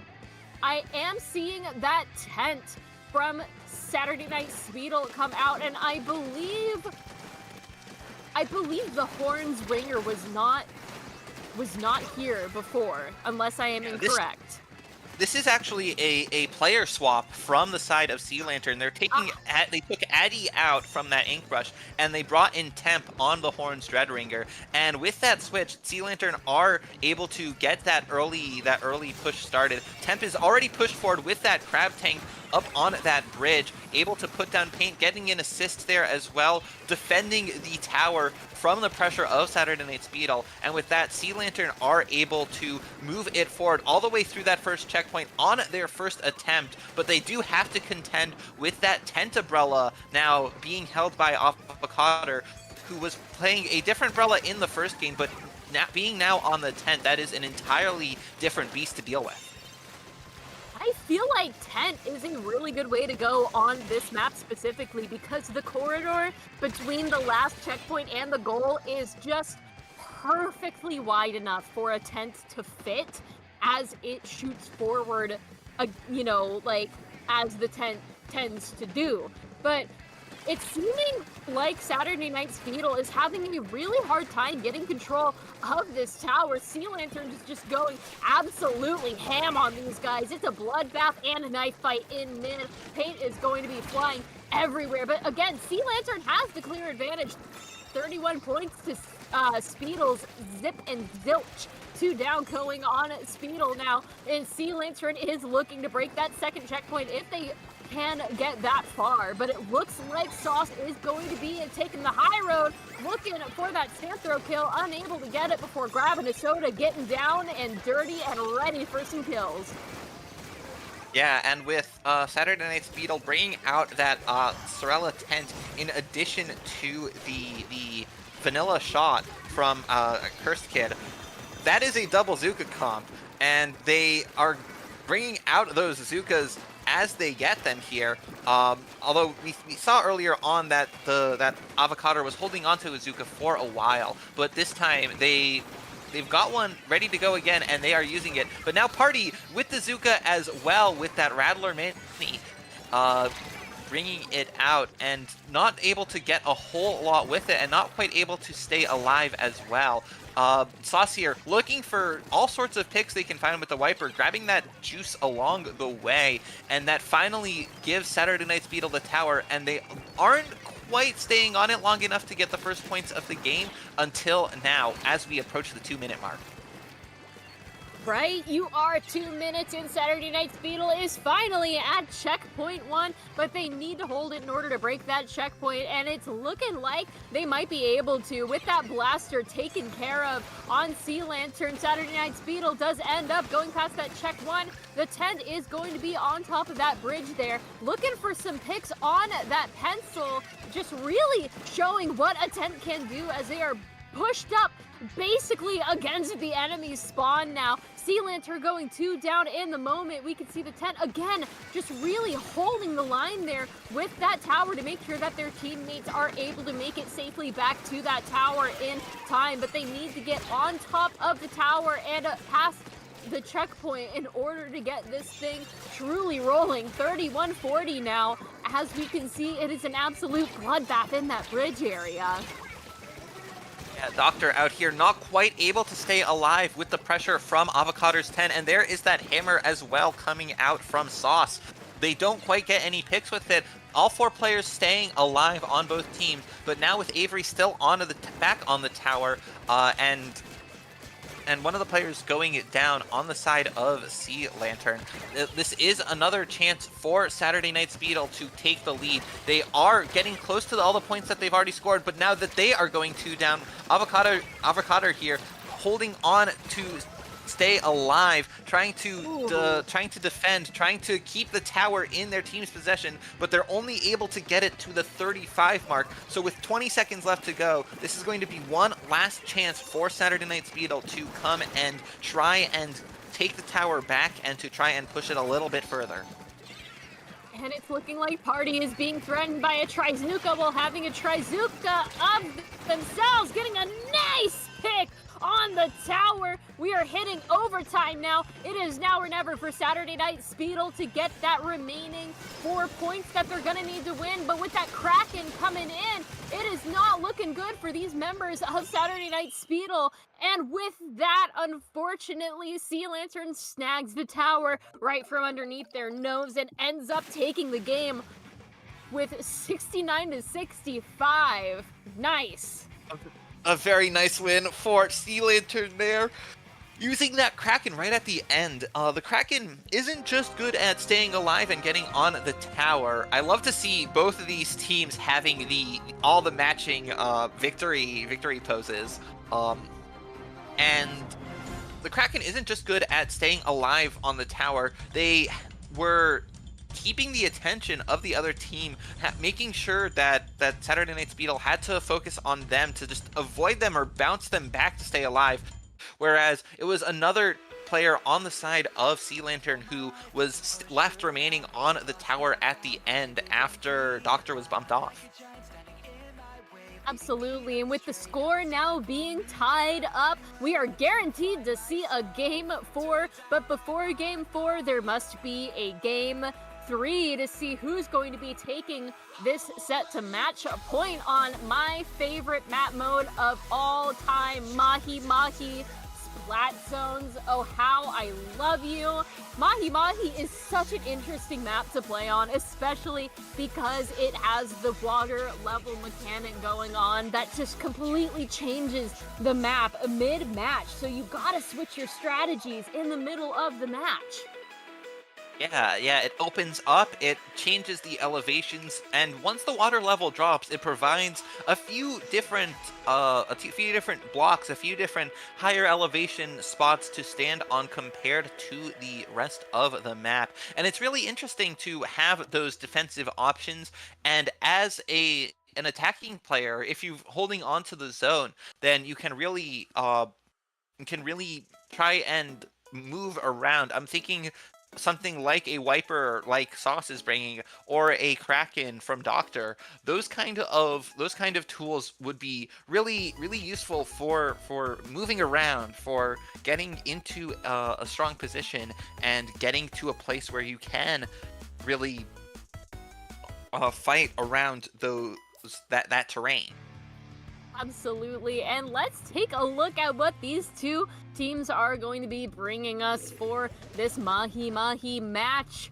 And it's looking like we're bringing out a set of Dapple Nivos alongside, I believe, is that the Winter Rapid I'm seeing on Osprey? I can't believe I remembered the name of that thing. And we're looking like Saturday Night Speedle is not going to be changing up a thing, getting first cap of the zone and the first little baby lead of this match as Sea Lantern is looking for picks. It's looking like they're going to be able to cap the zone, though, going in with that Reef Slider, but being punished for it, ending up going 2 down as they take the lead from Saturday Night Speedle. Speedle, but not for long.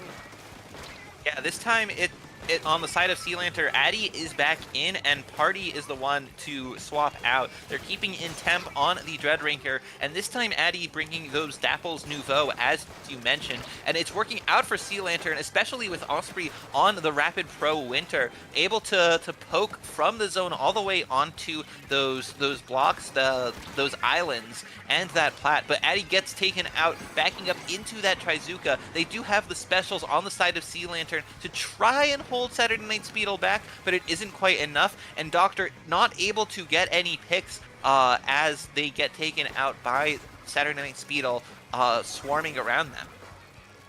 Now that the water level has dropped, Saturday Night Speedle is looking like they're having a bit of an advantage here because 2 down going on Sea Lantern. That aggressive gameplay is coming for them. We can see Sauce on that wiper pushed all the way up into Sea Lantern's base now, but it looks like Sea Lantern is going to be in control of the moment as 3 go down on Saturday Night Speedle. That one wiper still remaining as Osprey brings out the Sippies. It is time for it's time for Sea Lantern's revival now. They are still in the lead, but not by much. A 40-46 lead differential here. As we can see, unfortunately, Addy does end up going down to that 10, and with the Zuka coming out as well as the Strikes Avocado here on the 10, looking for another kill on Osprey, but does end up being taken out. Yeah, getting pinched there with Osprey in the front, taking all their attention, with that Dreadringer of Temp right behind them, not protected by that shield from all directions. But here's that hammer coming out, and having multiple specials does mean that Saturday Night Speedle are able to get 3 down on Sea Lantern, and that numbers advantage is isolating Osprey here, who tries valiantly to stay alive and to maybe get some picks if they can, but they aren't going to. And with 98% of their cooler charged, 97%, that was so close to having it ready to go. And even though they did make it down to 19 remaining, it's going to be a little bit longer before that tactical cooler is ready, but to give Sea Lantern a chance to really have more tools to push in. There is that Reef Slider to neutralize, but it isn't enough to do any more than that, and that just means Saturday Night Speedle are going to have the zone for a little bit longer. Sea Lantern are a bit disoriented, a bit disjointed, and that gives Saturday Night Speedle a chance to take the lead here. Here are some tri-strikes coming out from Doctor, but Doctor does go down here, and another player going down from that Zuka of Curse Kid, and that means that Saturday Night Speedle get this knockout win.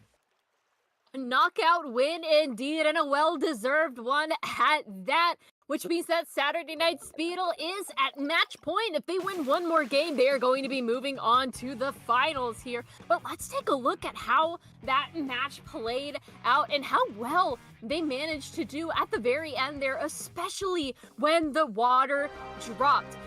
Sea Lantern had it in the first half, I'm not gonna lie, and then the water dropped and Saturday Night Speedle got it under their control and consistently kept the zone in their possession until the very end. They did let it slip a little bit with Sea Lantern going all the way down to 19, but they were able to rectify that situation, and with that double Trizuka kill at the very end, rendering Sea Lantern in a very bad disadvantage state, Saturday Night Speedle was able to take that zone all the way to a knockout, ensuring the win. Yeah, that they were, and they have this back and forth set going out here, but they are the team to win the third game, so they will be looking to keep the momentum on their side for game 4 here, and that being Clam Blitz on Museum d'Alfonsino. Now, this is a game that is likely to go the full distance here. It's relatively difficult to score, and it's relatively difficult to get a knockout on this map mode. Absolutely. I'm predicting we're going to be seeing 5 minutes worth of Clam Blitz action. Like you said, very, very difficult to even just think about getting a knockout on this map. And honestly, that's probably one of the reasons why it is played so much in the competitive scene. Because it's so hard to get a score unless you can pull something incredible off. I'm specifically thinking of jumping on the spinner with the power clam and getting into bats and just funneling the clams into the basket. But that takes a lot of guts. It takes a lot of special usage, and yeah, a lot of flanks as our little tip down there underneath our music says, use the flank. The flank is there to be flanked. It's there for a reason. You gotta use it. Yeah. There is a box there that can provide a much quicker jump onto the enemy check as well. As not only that, but there is that early right side drop that you can take to flank if you are defending and trying to prevent the other team from taking that block to get onto your plat. Now we have Party back in on that Rattler Mini. Looks like we have a similar comp with Avocado back onto that Sorella-brella.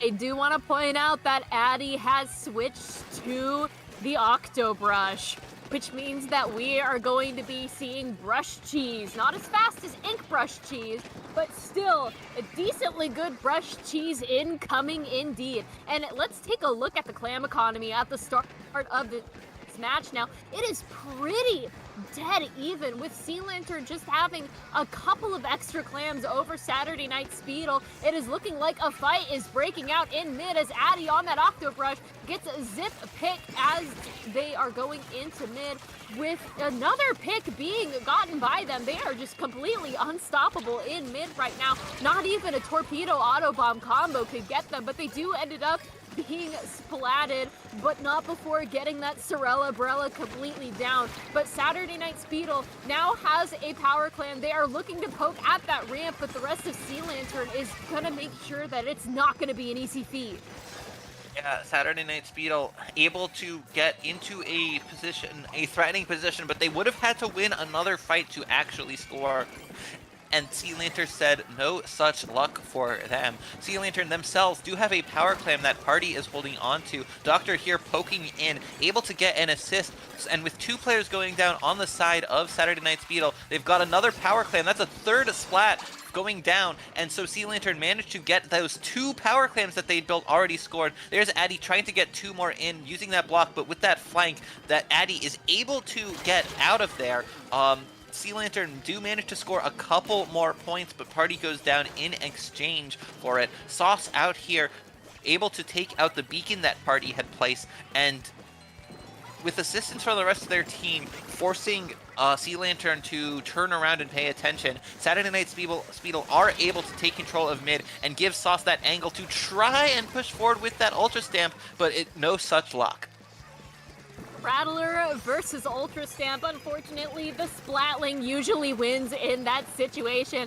Party on that Rattler is just nigh unstoppable now. We've got the Zukas coming out, not able to find a pick, but able to scatter Saturday Night Speedle enough to where they can get a couple of really good beacon placements down in mid. And with that, again, let's look at the clam economy. Saturday Night Speedle does have a pity clam in their possession, but Sea Lantern with a nasty 22 clams until they end up going 3 down after whiffing the shot into the basket. Saturday Night Speedle has the opportunity now to get the upper hand. They just need to get to the basket, pop a couple clams in there, and then they're good. But Sea Lantern is already back up, defending the ramp and trying to make sure that Saturday Night Speedle cannot get a single clam in. They are looking to solidify that game 5. Yeah, that was... how do I call it? That was a very optimistic play from Doctor. But now Doctor, with that Kraken, must have known exactly where that player on Saturday Night Speedle was, able to just directly target them and take them out here, knocking out their clams with it. And now with 2 down again on the side of Saturday Night Speedle, that means that they have a long way to go to score any points here. There is that orphaned power clam there just sitting in mid that is breaking right as I speak. And so now with Sea Lantern having that advantage in the clam economy, a very slight advantage, however, they still have very strong control over their own plat, especially with Osprey just standing there holding control, and Addy able to get 2 with that Zipcaster and using that to get the numbers advantage to clear space as we approach 1 minute left in this game. 1 minute left remaining indeed. We can see that 3 members of Sea Lantern do end up going down in the moment. Saturday Night Speedle is at the advantage now. They have 2 specials ready to be online and out of the pocket whenever they can possibly get them in, but only 9 clams to their name, including that pity clam sitting underneath their basket. After Sauce gets to pick on Addy, unfortunately, they do end up going down to Doctor on that nasty blaster shot, and it's just absolutely bloodbath in mid now. But Saturday Night Speedle slowly but surely moving forward, trying to get at least a foothold on the ramp as we are going into the last 15 seconds of this match. Sauce looking for kills, getting one, a really good one at that, but Saturday Night Speedle does end up going 3 down in the moment, leaving Avery stranded, and that Power Clam, unfortunately, is going to be in control of Sea Lantern's territory. Now, Avocado does end up picking up that pity clam I saw, trying to extend that overtime as much as possible, but Saturday Night Speedle is gonna need a miracle, and this just might be it, with Sea Lantern end up going 3 down. We're looking as Avocado... Oh, no! Too late!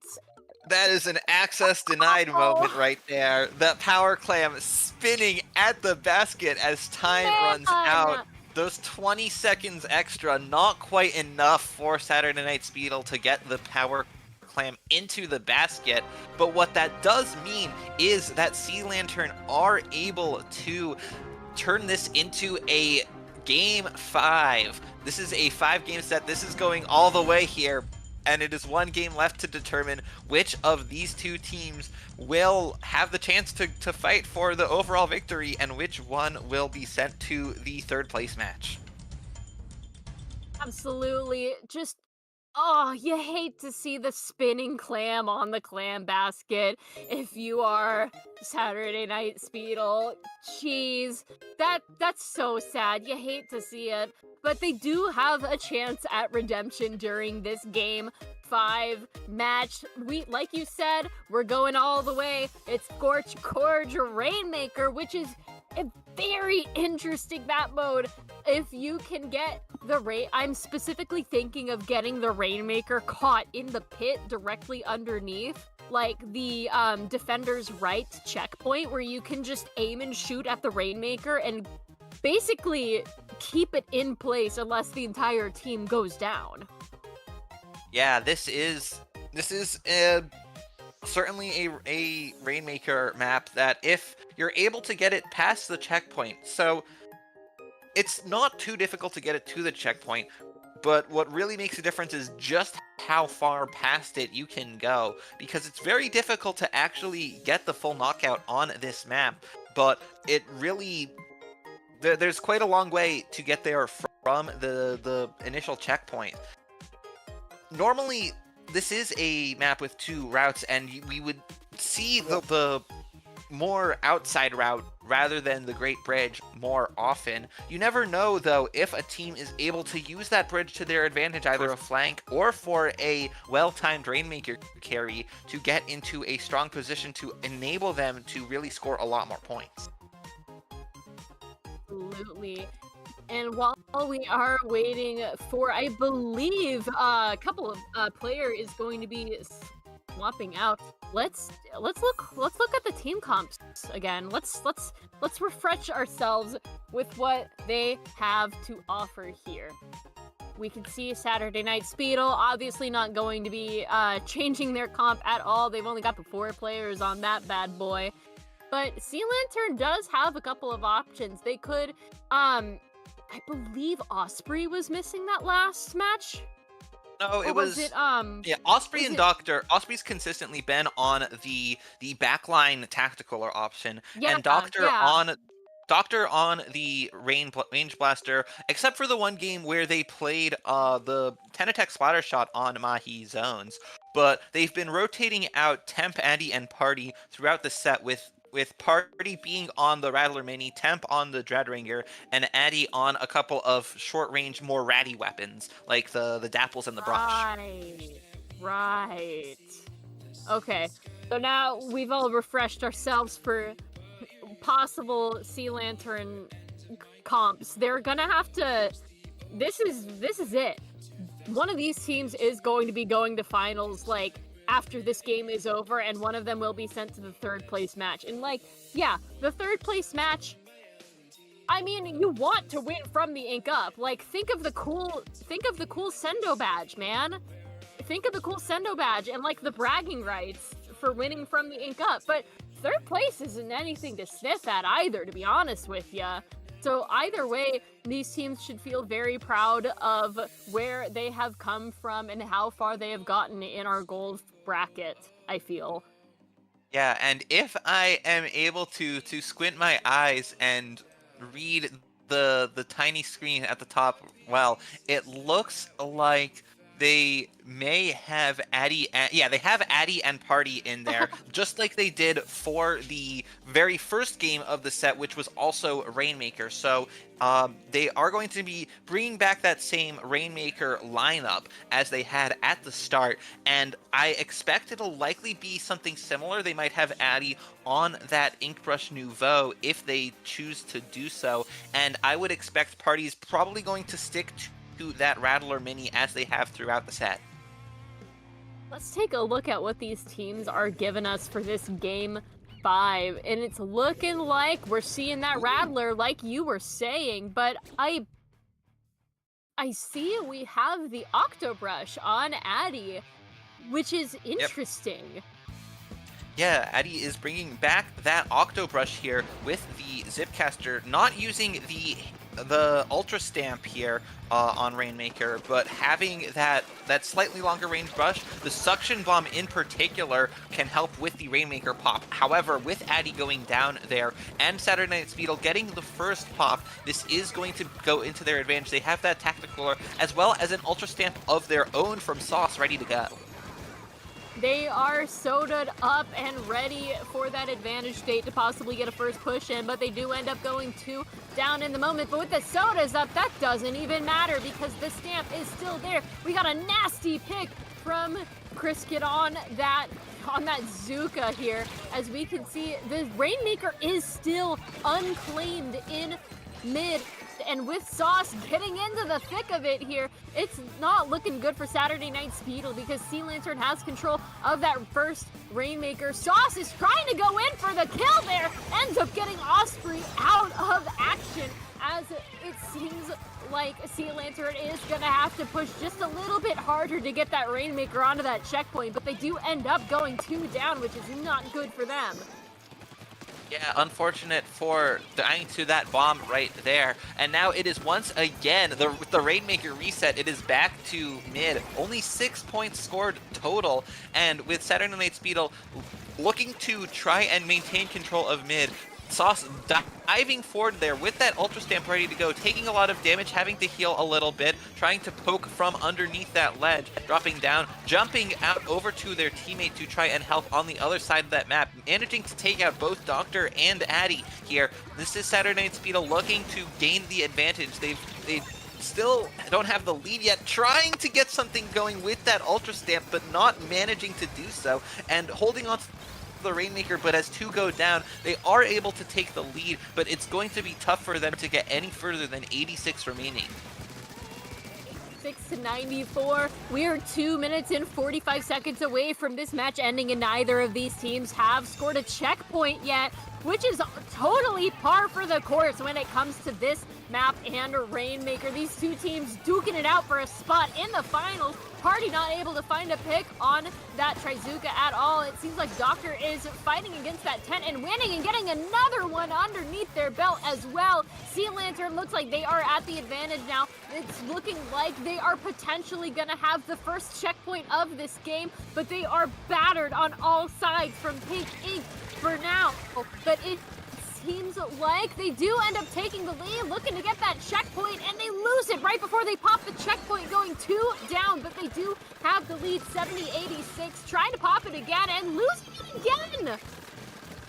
not quite able to get to the checkpoint with so much pressure from Saturday Night Speedle. Sea Lantern not really able to control the space around that checkpoint that they would need to do in order to take it. But now with Saturday Night Speedle all juiced up, Tacticooler active, they are moving in and taking some space in mid. They will have to contend to the paint cutting down from Sea Lantern, but with Party getting taken out and Osprey getting pushed back, Avocado here with that Zuka able to get a pick here, and now with the Tacticooler coming in, more specials going down, and now the players going down on Sea Lantern, meaning that Saturday Night Speedle will have an opportunity here if they don't get taken out by a diving mini coming in to give that some pause. Absolutely, and some pause is needed indeed, because Addy is looking to protect the Rainmaker as the rest of Sea Lantern gathers around it. We're looking at a Rainmaker reset unless Doctor snags that Rainmaker out of the clutches of Saturday Night Speedle. Less than a minute left on this match, getting a nasty double pick now, 2 down on either side, and none of these teams have broken checkpoint yet, which just goes to show how incredibly hard both these guys are fighting. Saturday Night Speedle has control of the Rainmaker, and with that, it's looking like they do end up losing it. 74-70. Sea Lantern is in the lead by a mere 4 points, and they are looking like it's gonna be protecting the Rainmaker as much as they possibly can, dunking it off the side of the map. Less than 30 seconds left in this match now. It is really close for both of these teams. Any sort of upset could really spell out who wins. Yeah, this is a crazy close map. Either team, well, if Saturday Night Speedle wants to win, they are going to have to get the checkpoint, but they just lose it immediately after picking it up, and after a drawn-out, mid-centered fight where the Rainmaker did not even reach either checkpoint here, Sea Lantern is able to just barely hold on to win and take this set in 5 games.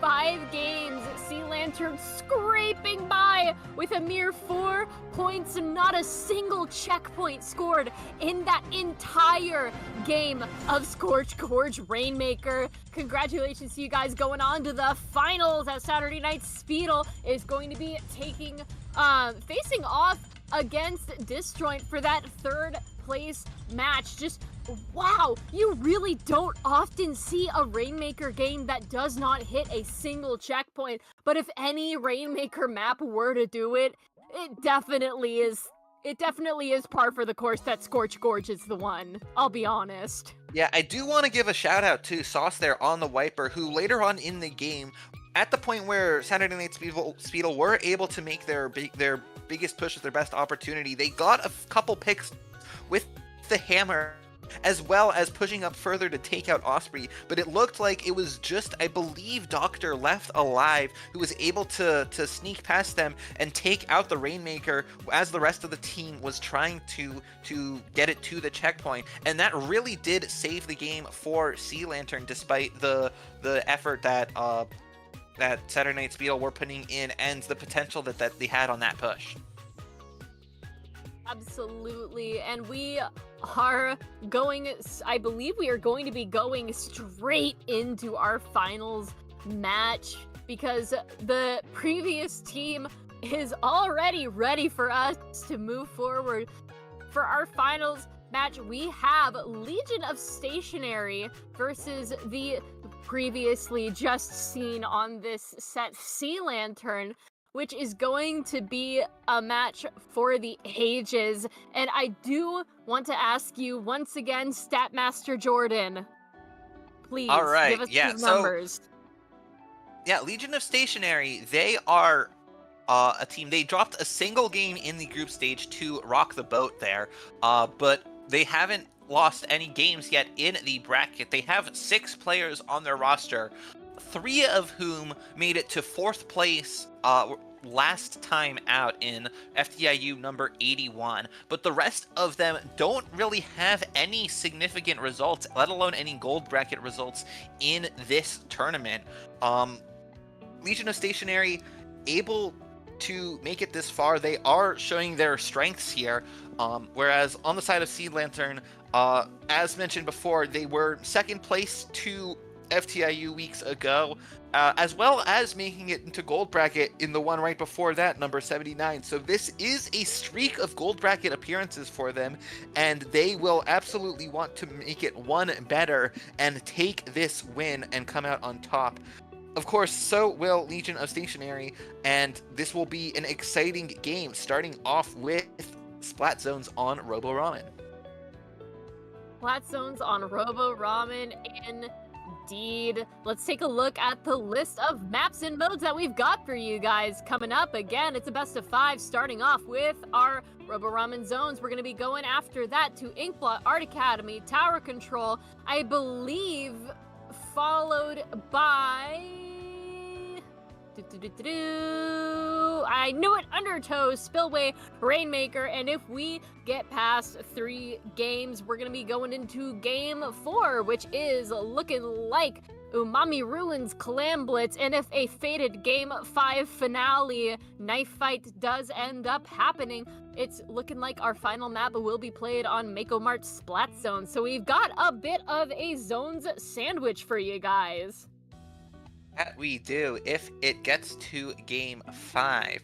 But we do, of course, have to start here on Robo Ramen, which is absolutely one of the more popular maps for Splat Zones here. It has that exciting underneath route that under the choke point that leads to the zone, as well as all of the angles, all of those paintable walls around the zone that you can take that lead up to there. Absolutely. I do love a good, really good frontline specific map, and my god, Robo Ramen is like a gift sent from John Nintendo himself just for me in my grubby little V-Dually main hands, because it is so much fun to play on as a hyper-aggressive weapon. And I do want to say, I did see some very hyper-aggressive weapons on Legion of Stationary's roster, so we might be seeing some of that. But again, more importantly than the absolute chaos a frontliner can cause on Robo Ramen zones, I believe you did point this out already, the elbow. What do we... can we talk about the elbow? Can we talk about the lockout point? Yeah, but before we do, I just want to remind all of you in the audience in chat, make sure to spend your channel points to predict who you think is going to take the win out here, and also give us a thanks to John Nintendo, as well as a shout out to the elbow. So that elbow, that is such an important choke point here, and if you're able to get into it, get past it on the enemy side, you can really do a good job of locking out, similar to the kind of lockout you can get on Barnacle and Dime. Absolutely. While I do want to point out that I feel Robo Ramen is a little bit easier to get out of lockout scenario than Barnacle and Dime is, especially because I feel like it's like at the same time more compact and less compact than Barnacle and Dime is. I feel like you don't have as much death pit.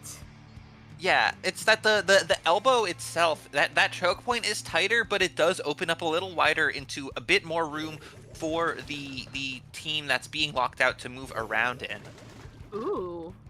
I see a Blapid on the side of Legion of Stationary, as well as, I believe, the Mint Decav, the Gray Zap, and a V-Shot. And on a Sea Lantern, we're seeing the T-Tech come back out, as well as the Rattler, the Horns, and the Pencil. Yep, they are bringing out the T-Tech for Doctor, as well as Temp and Party here on the side of Sea Lantern. Whereas Legion of Stationary, this is a team that we haven't really seen on the stream to this point here. We are seeing them bring out that Mint Decavitator, their anchor being the Rapid Protect, and they have the N-Zap as their tactical provider. it is just an absolute back and forth in this mid zone. The caps are being thrown to one team and then to the other. Legion of Stationary does end up going 2 down, which means that Sea Lantern is going to be popping that crap on the elbow as they should and taking the lead under their control. Temp getting a pick on Zor there before Sea Lantern does end up going 2 down, which means that Legion of Stationary is going to be looking to take back mid under their control, and they do, giving Sea Lantern a 36-tick penalty to work through before they can begin winning points again. Yeah, there's that bubble coming out onto the zone for Legion of Stationary, but with the decap going down, they won't really be able to extend further off of that. Sea Lantern has those tri-strikes coming out immediately as they are ready, as well as the Trizuka coming out, and multiple specials here, but Legion of Stationary still managed to hold onto the zone and take the lead here, weathering the storm of specials for the most part. Zorik does go down and the zone gets neutralized, as also the Kenji goes down as well, but the remaining players on Legion of Stationary are able to hold onto the zone for just a little bit longer before Sea Lantern can get 2 more picks and to take the zone themselves. They've got that Crab Tank just about ready to go, but they do have the Zuka as well as the Tri-Strike. The Tri-Strike's not getting popped just yet, saving that a little bit longer, perhaps until Legion of Stationary try to push in a little bit more. There they go. There the strikes are right in exchange for that bubble, and Sea Lantern are getting more picks. The zone is neutralized as they have just a little bit longer to go before they take the lead here. They are getting down to 32 remaining, and that is the lead for Sea Lantern. Lead for Sea Lantern indeed, and they are still going, keeping that zone under their control, temporarily getting set back by 2 of their members going down, which means that Legion of Stationary is going to be taking that opportunity to get that zone under their control, but it is now 20-33 now. The zone is flipping back and forth out of every single team's control. Sea Lantern getting the zone, and then Legion, then back to Sea Lantern, and it's looking like an absolute bloodbath as both of these teams are just fighting to put as much paint as they possibly can in the zone before the time runs out. Less than 2 minutes left on the clock now. Sea Lantern goes 3 down in the moment, which means that Legion of Stationary is going to be taking this opportunity to paint the zone and try and get it under their control. And this is a huge opportunity for Legion of Stationary here. With those players going down, that means it's going to be a while for the specials to come out. Legion of Stationary have the specials at their disposal. There's that big bubbler. There is that killer whale that you see on screen right now that is being used to try and hold Sea Lantern back. Sea Lantern, they have 2 of their own specials ready to go. They will need to use those to get in. There is a 3rd one with the Crab Tank. They don't have the Tri-Strikes, though, as Doctor gets taken out. And now Legion of Stationary can hold onto that zone. They can use that, what they have taken the lead, but finally the Tri-Strikes come out, and it's just a little bit too late to hold on, but Sea Lantern have gotten 2 picks onto Legion of Stationary, who don't go down any further here. They are staying alive, even as Sea Lantern have control of the zone in the final minute of this game. With that, Sea Lantern does end up going 2 down, giving a wipeout on Sea Lantern, giving Legion of Stationary full reign over control of Sea Lantern's platform area as they are moving into that Destin lockout elbow. 18-20 now. The lead is close, but Legion of Stationary is in a really optimal position to take out the members of Sea Lantern one by one. A triple on the Minty Cavitator. That is a quad Minty Cavitator kill streak from Kenji.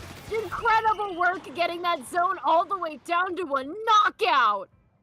That is exactly the kind of thing that you want your Minta Cavitator to do. Just moving in and tearing apart the defending team, caught in an awkward position there, dropping down into their own court, where Kenji's Decapitator is able to just completely slice through each of them one at a time, holding on to that control and getting a knockout win. Let's take a look at that replay as we can see Kenji pops the bubble, is waiting for the opportunity to strike, moves forward, boom, 1 down, boom, there goes Osprey, there goes Doctor, and we're looking for that 4th, and just a swing around and instantaneously that quad mint decaf play makes sure that they get the knockout and they get the win. They were not satisfied with the 2-point lead. What an incredible play from that mint decaf. Kenji, my guy, you did not have to go that hard, but you did. Yeah, and another thing I want to point out is that as Legion of Stationary were going to take the lead, the all-important play, I think, was to take out Doctor to prevent those tri-strikes from coming out in conjunction with the other specials that Sea Lantern had at the ready, because without those tri-strikes, they just could not put enough paint on the zone to flip it back in their favor, and that was really what put Sea Lantern on the back foot, what gave control of the entire rest of the game to Legion of Stationary. Absolutely. I'm expecting to see some more crazy plays as we get into Inkblot Art Academy Tower Control, which, if you guys know that Inkblot Art Academy Tower Control is all about the bats, baby. You gotta stick in the bats in order to get your tower's line of action secured and protected from members of the opposing team who might be, you know, scampering around in there. Because a lot of scampering is done in the bats, especially if you're a sneaky frontline weapon. Yeah, and taking a look at this composition from Legion of Stationary, which we haven't really seen yet in this tournament, I don't know if we had even seen a Zap to this point as that frontline tactical provider. A relatively fast-paced comp, even though they do, it's not truly backless, as they do have Zor on that Rapid Pro Deco, but it is a very aggressive comp here with the Shot and Zap and Mint Decapitator, and so I would expect them to stick to something very similar to this, if not identical. It is a really flexible comp that I think can work well in all map modes. Absolutely, and I mean, just take a look at the last match. It worked out really well for them. We see on our little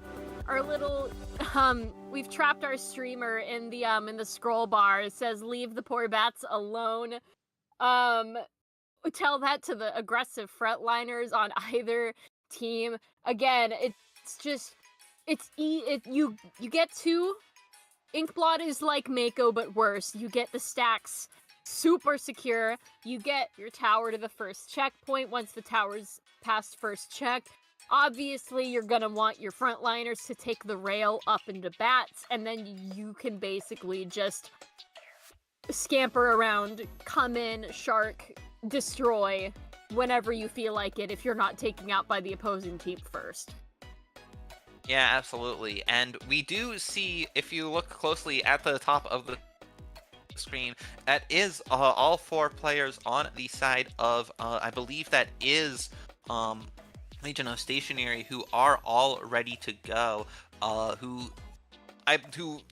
That means I would say it's likely that they are sticking with the same weapons that we saw last time, and it is Sea Lantern who are still deciding what to put their last player on, perhaps. But now they are all ready to go now, and we are going to see them coming on out here with the weapons that they choose for Inkblot Tower. All right, we're seeing a little bit of a change here.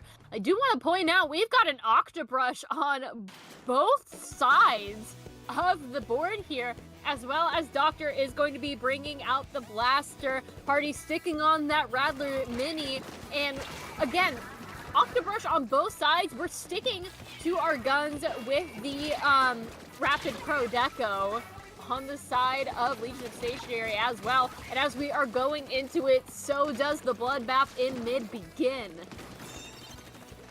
Yeah, and also on the side of Legion of Stationary, we have Paper switching from the vanilla shot to the Tenatech splatter shot, and Diane sticking onto that N-Zap 85 with the Tacticooler, of course. Now here we see Legion of Stationary having already passed that first checkpoint. They do go one down, so does Sea Lantern, but that does mean that Legion of Stationary do lose the tower, even as they are pushing up a little bit forward, trying to put so much pressure onto those bats. Kenji here trying to get some paint down, get some damage onto the opposing defending players. But it looks like Sea Lantern are able to take control of their bats, of their plat as well, and at least prevent the tower from moving all the way to that second checkpoint. And with Osprey sitting pretty on the tower as the pencil, it's looking like they are unfortunately going to be taken out by Kenji, who has, as I pointed out, switched from that Minty Cavitator to the Octo Brush. We can see Kenji getting another. Addy ends up going down, and now Doctor, as the Kraken, is looking for a Kenji kill, in fact, but does not end up making it. One down on either side now, 2 down on Sea Lantern as Kenji goes in for another kill, and Legion of Stationary is going to be trying to move forward into that second checkpoint position. Yeah, as long as Kenji is able to hold position on that stack that is close to the tower path for Legion of Stationary, it will be extremely dangerous for Sea Lantern to try and take any space around there. But Kenji already moving forward, taking out Addy, getting an assist on another that leads to a full wipeout, causing an easy way for the tower to make it to and through that second checkpoint. Legion of Stationary already moving up, putting down a full layer of paint, a full coat of orange ink onto that bats for Sea Lantern. But now with 2 going down on the side of Sea Lantern, they're getting stuck in a bit of a stacker here as the tower approaches that third checkpoint. This is not a position that Sea Lantern wants to be in. Absolutely not. We are already at third checkpoint now. 2 minutes and 30 seconds left on the match as the Legion of Stationary is unfortunately forced to abandon that tower after a nasty wipeout, but the damage has already been done. We are down to the single digits now. Sea Lantern has got a long road ahead of them, and that starts with getting mid under their control and pushing Legion of Stationary back all the way up towards their platform, which is not going to be an easy task because they have control of most of mid. They do end up going 2 down in the moment, though, which means that the Sea Lantern does have a little bit of an advantage. It seems like Legion of Stationary might be staggering. Yeah, they might. And of course, I believe it was Sea Lantern who we saw earlier get down to 4 points remaining in 2 consecutive games, winning one and losing the other. So they will know that it can be done here, but they'll have to put in the work here. Party in mid, kind of sneaking around, kind of shadowing that potential push along the right side. They do have that Trizuka ready to go, as well as on the side of Sea Lantern, that Kraken from Doctor, but it isn't getting popped just yet as Legion of Stationary is using that Tri-Strike, and it does take out Party, but the Paper gets taken out as well. Doctor finally popping that Kraken, looking for a pick in the bats, chasing around the players. They're not able to find it and having to jump on out to stay alive here. With Sea Lantern only at 67 remaining as the final minute is underway, they're going to have to push quite a bit further in order to take the lead, but they have that the Zipcaster from Kenji to contend with first. Ooh, and that Zipcaster getting a double. Kenji doing the really good work here of being that, menacing frontline that you need on a Flawed Art Academy. 2 going down on Sea Lantern in the moment. Kenji is giving that pencil a really hard time, ends up trading with Osprey, which is going to be huge for Legion of Stationary because now Sea Lantern is once again 2 down. Legion of Stationary just has to stay on the tower for the next 10 seconds in order to take this to their second game win, but it seems like the tower has been abandoned. The GG strikes are coming in. They take the tower, and that means we are already at match point with Legion of Stationary winning their second game against Sea Lantern.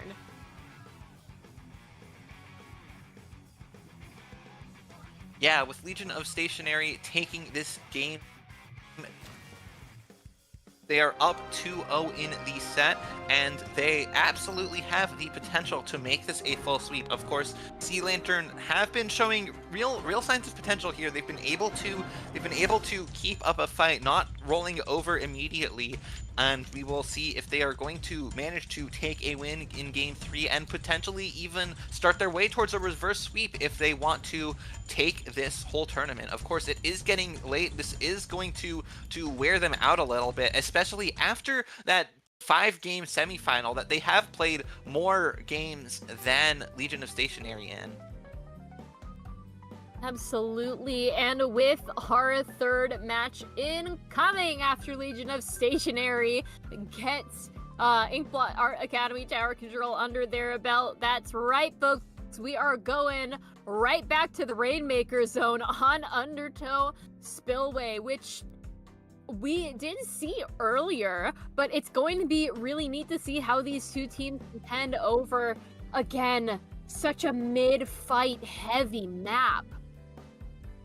Yeah, absolutely. And Undertow Spillway Rainmaker, this is one where it can go anywhere from a lot of back and forth fighting in mid to a strong push for a team making it all the way to that checkpoint, to the final goal. So it could go anywhere in between. And with the two similar but slightly different comps out here, we're likely to see a similar playstyle coming out from each of the players on the side of Legion of Stationary, whereas Sea Lantern, I think it's a matter of who they choose to put in for this game.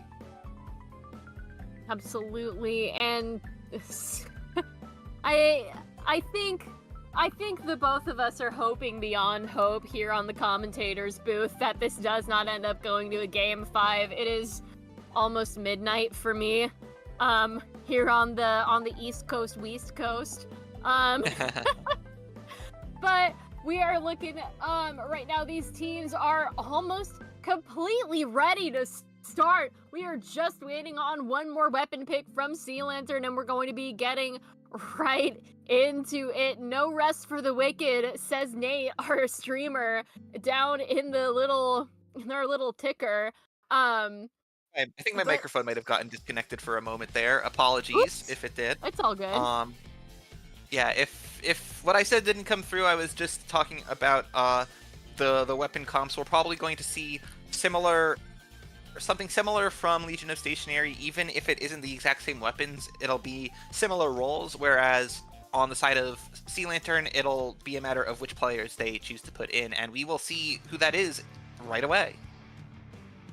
Right away, indeed. Let us take a look at the weapons that these teams are going to be bringing to us for a potential final match. Maybe we are at set point. It's looking like the winter? Is it winter or frozen rapid? It's one of the two, as we are also seeing a Horns Dreadringer on the side of Sea Lantern, as well as Legion of Stationary is going to be sticking to their guns. We actually are switched back to that V-Shot as opposed to the T-Tech. Paper is choosing to bring out that Trizuka instead, but we're staying with the Grey Zap, staying with the Ink Brush, staying with the Blapid here. Doctor is looking for a kill, does end up getting 2 down on Legion of Stationary, 3 down on Legion of Stationary. Now, Sea Lantern has control of the Rainmaker, and they easily pop that checkpoint just right on in there. Addy does end up taking another one, and they have the Rainmaker yet again, but end up losing it to a really nice shot from Jor. Yeah, a great defense there. There was a real potential there for Sea Lantern to score a whole lot more points, especially on an early pick like that. But with 2 going down on the side of Sea Lantern, that is a numbers advantage for Legion of Stationary for a little bit of time. They do get another one. I believe it was a bomb that took out Kenji there. But with the Rainmaker reset, that does get into the space that Sea Lantern controls. And so they will be able to pick it up and get ready for another push, as long as they don't get thoroughly disrupted by all of these specials and all of this long range poking coming out from Legion of Stationary. Sea Lantern's blaster has gone down in the moment now, as well as Legion of Stationary. Sea Lantern Doctor is going to be picking up that Rainmaker yet again, looking to maybe get a couple extra points under their belt, because 38, especially on a map where you can just jump from one place to another and get the knockout, is not enough. Doctor is going to be ending up quartered now as we end up losing the Rainmaker. Legion of Stationary is going to be looking to grab that and maybe run with it, but they need to have the sodas first, and with that, they grab their sippies, grab the Rainmaker, but do end up going 2 down in the moment, which is not ideal for where you want to start on a push. Yeah, they have a long way to go, and especially as they lose the Rainmaker, that trade is going to be beneficial for Sea Lantern as the rest of the fights go their way, and that just puts it more in favor of Sea Lantern. Even though they don't quite have the numbers advantage now, this is coming back a little bit after the end of that fight, and so Legion of Stationary still have a bit of a ways to go to regroup. They have to contend with that Zipcaster, Addy just diving right in and able to take them out, even though they go down themselves. It's 2 down on the side of Legion of Stationary, who are getting very thoroughly stalled out here. Even though they've been able to pick up the Rainmaker, they have yet to score any points in this game more than halfway through, but this really could be their opportunity with 2 going down on the side of Sea Lantern, the other 2 backed up in a bit of a weak spot, still respawning in, Doctor diving forward, losing that fight. That's an important pick for Paper here to give Legion of Stationary the space to give their Rainmaker holder Zor the chance to get through that checkpoint. And with 2 going down once again on Sea Lantern, this could be an opportunity for Legion of Stationary to take the lead here. They're scoring points here. They just lose it, barely making it far enough to take the lead. Just barely getting it. And trying to get a little more points in there, but unable to do so. Let us hear it for the 1-point lead team as Legion of Stationary 1 point ahead of Sea Lantern. It is an absolute fight over here at that checkpoint. Jor ends up going down alongside, I believe that was Doctor on that, and it looks like we are going to be dunking that Rainmaker into the water where Sea Lantern probably thinks it rightfully belongs. But Legion of Stationary is going to be picking it up yet again in a bit of a dangerous spot as that Zipcaster comes in. Less than a minute left. We've got the Soda buff up and ready for a push. Looking like Zora is going to try and take it all the way, but is threatened by a crowd in their path. Kenji ends up getting a couple of really good picks now. And with that, we take it all the way to 13. It's looking like they're going to dunk it, and they just barely miss it. They come up just short of the dunk, but now Sea Lantern, they had gone from sitting the first half of this game all the way fighting to keep Legion of Stationary back. Now they have to get all the way to a knockout. Less than 30 seconds of this regular time here to go. They have all of that and overtime. They basically have to keep holding onto the Rainmaker. Kenji's coming in from behind, sneaking around, trying to get that pick onto Temp here, and even distracting Temp, preventing them from really being there to defend the Rainmaker. With 4 players all up on Sea Lantern, that loses the Rainmaker, that Zipcaster, and the final pick from Legion of Stationary, from Kenji, secures the win for them. They go 3-0, and that is your tournament winner. Congratulations, Legion of Stationary, going 3-0 against Sea Lantern in the finals during a nasty Undertow Rainmaker game. They were not having it in the first half. Sea Lantern was at the advantage, but after they popped that checkpoint and got the lead, they just consistently won their fights over and over again, going so far as to stall everyone out and almost getting the dunk, which sealed the deal for Sea Lantern. They would have had to get a knockout in under 30 seconds and then the rest of overtime, which is nigh impossible on a map like Undertow. Yeah, and then at the end there, we saw Kenji really going out of their way, skirmishing Temp for so long, at least it felt like, for like 10 seconds or more, charging up that Zipcaster, and then as soon as it was ready, just popping it, going straight for the Rainmaker and ending the game right there as soon as overtime began. Wow. What an incredible game. What an incredible set from both of these teams. You guys did such a great job. I just shout out to everyone who has played from the Ink Up tonight. Everyone did a great job of entertaining us, the commentators, and also for you, the viewers. But as it is getting quite late for those of us who are super sleepy on the eastest coast of the US like me, I believe that means we do have to wrap it up. I do want to give a final congrats to Legion of Stationary. Congrats to all who played in this thing, and thank you to our commentators, tournament organizers, streamers, and more. My name is Carnival. You guys can find me on blind.bet, on Discord, at Carnivai, on Blue Sky, and also Ethereal __ Carnival. Thank you for having me on the mic tonight.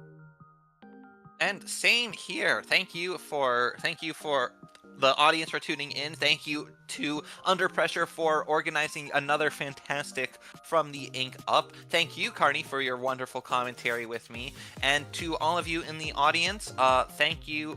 And you can find me on Blue Sky, where I am squidoku.bsky.social. You can find me on the Fediverse, where I am squidoku at splatsville.social. And you can find me in your neighborhood Discord server.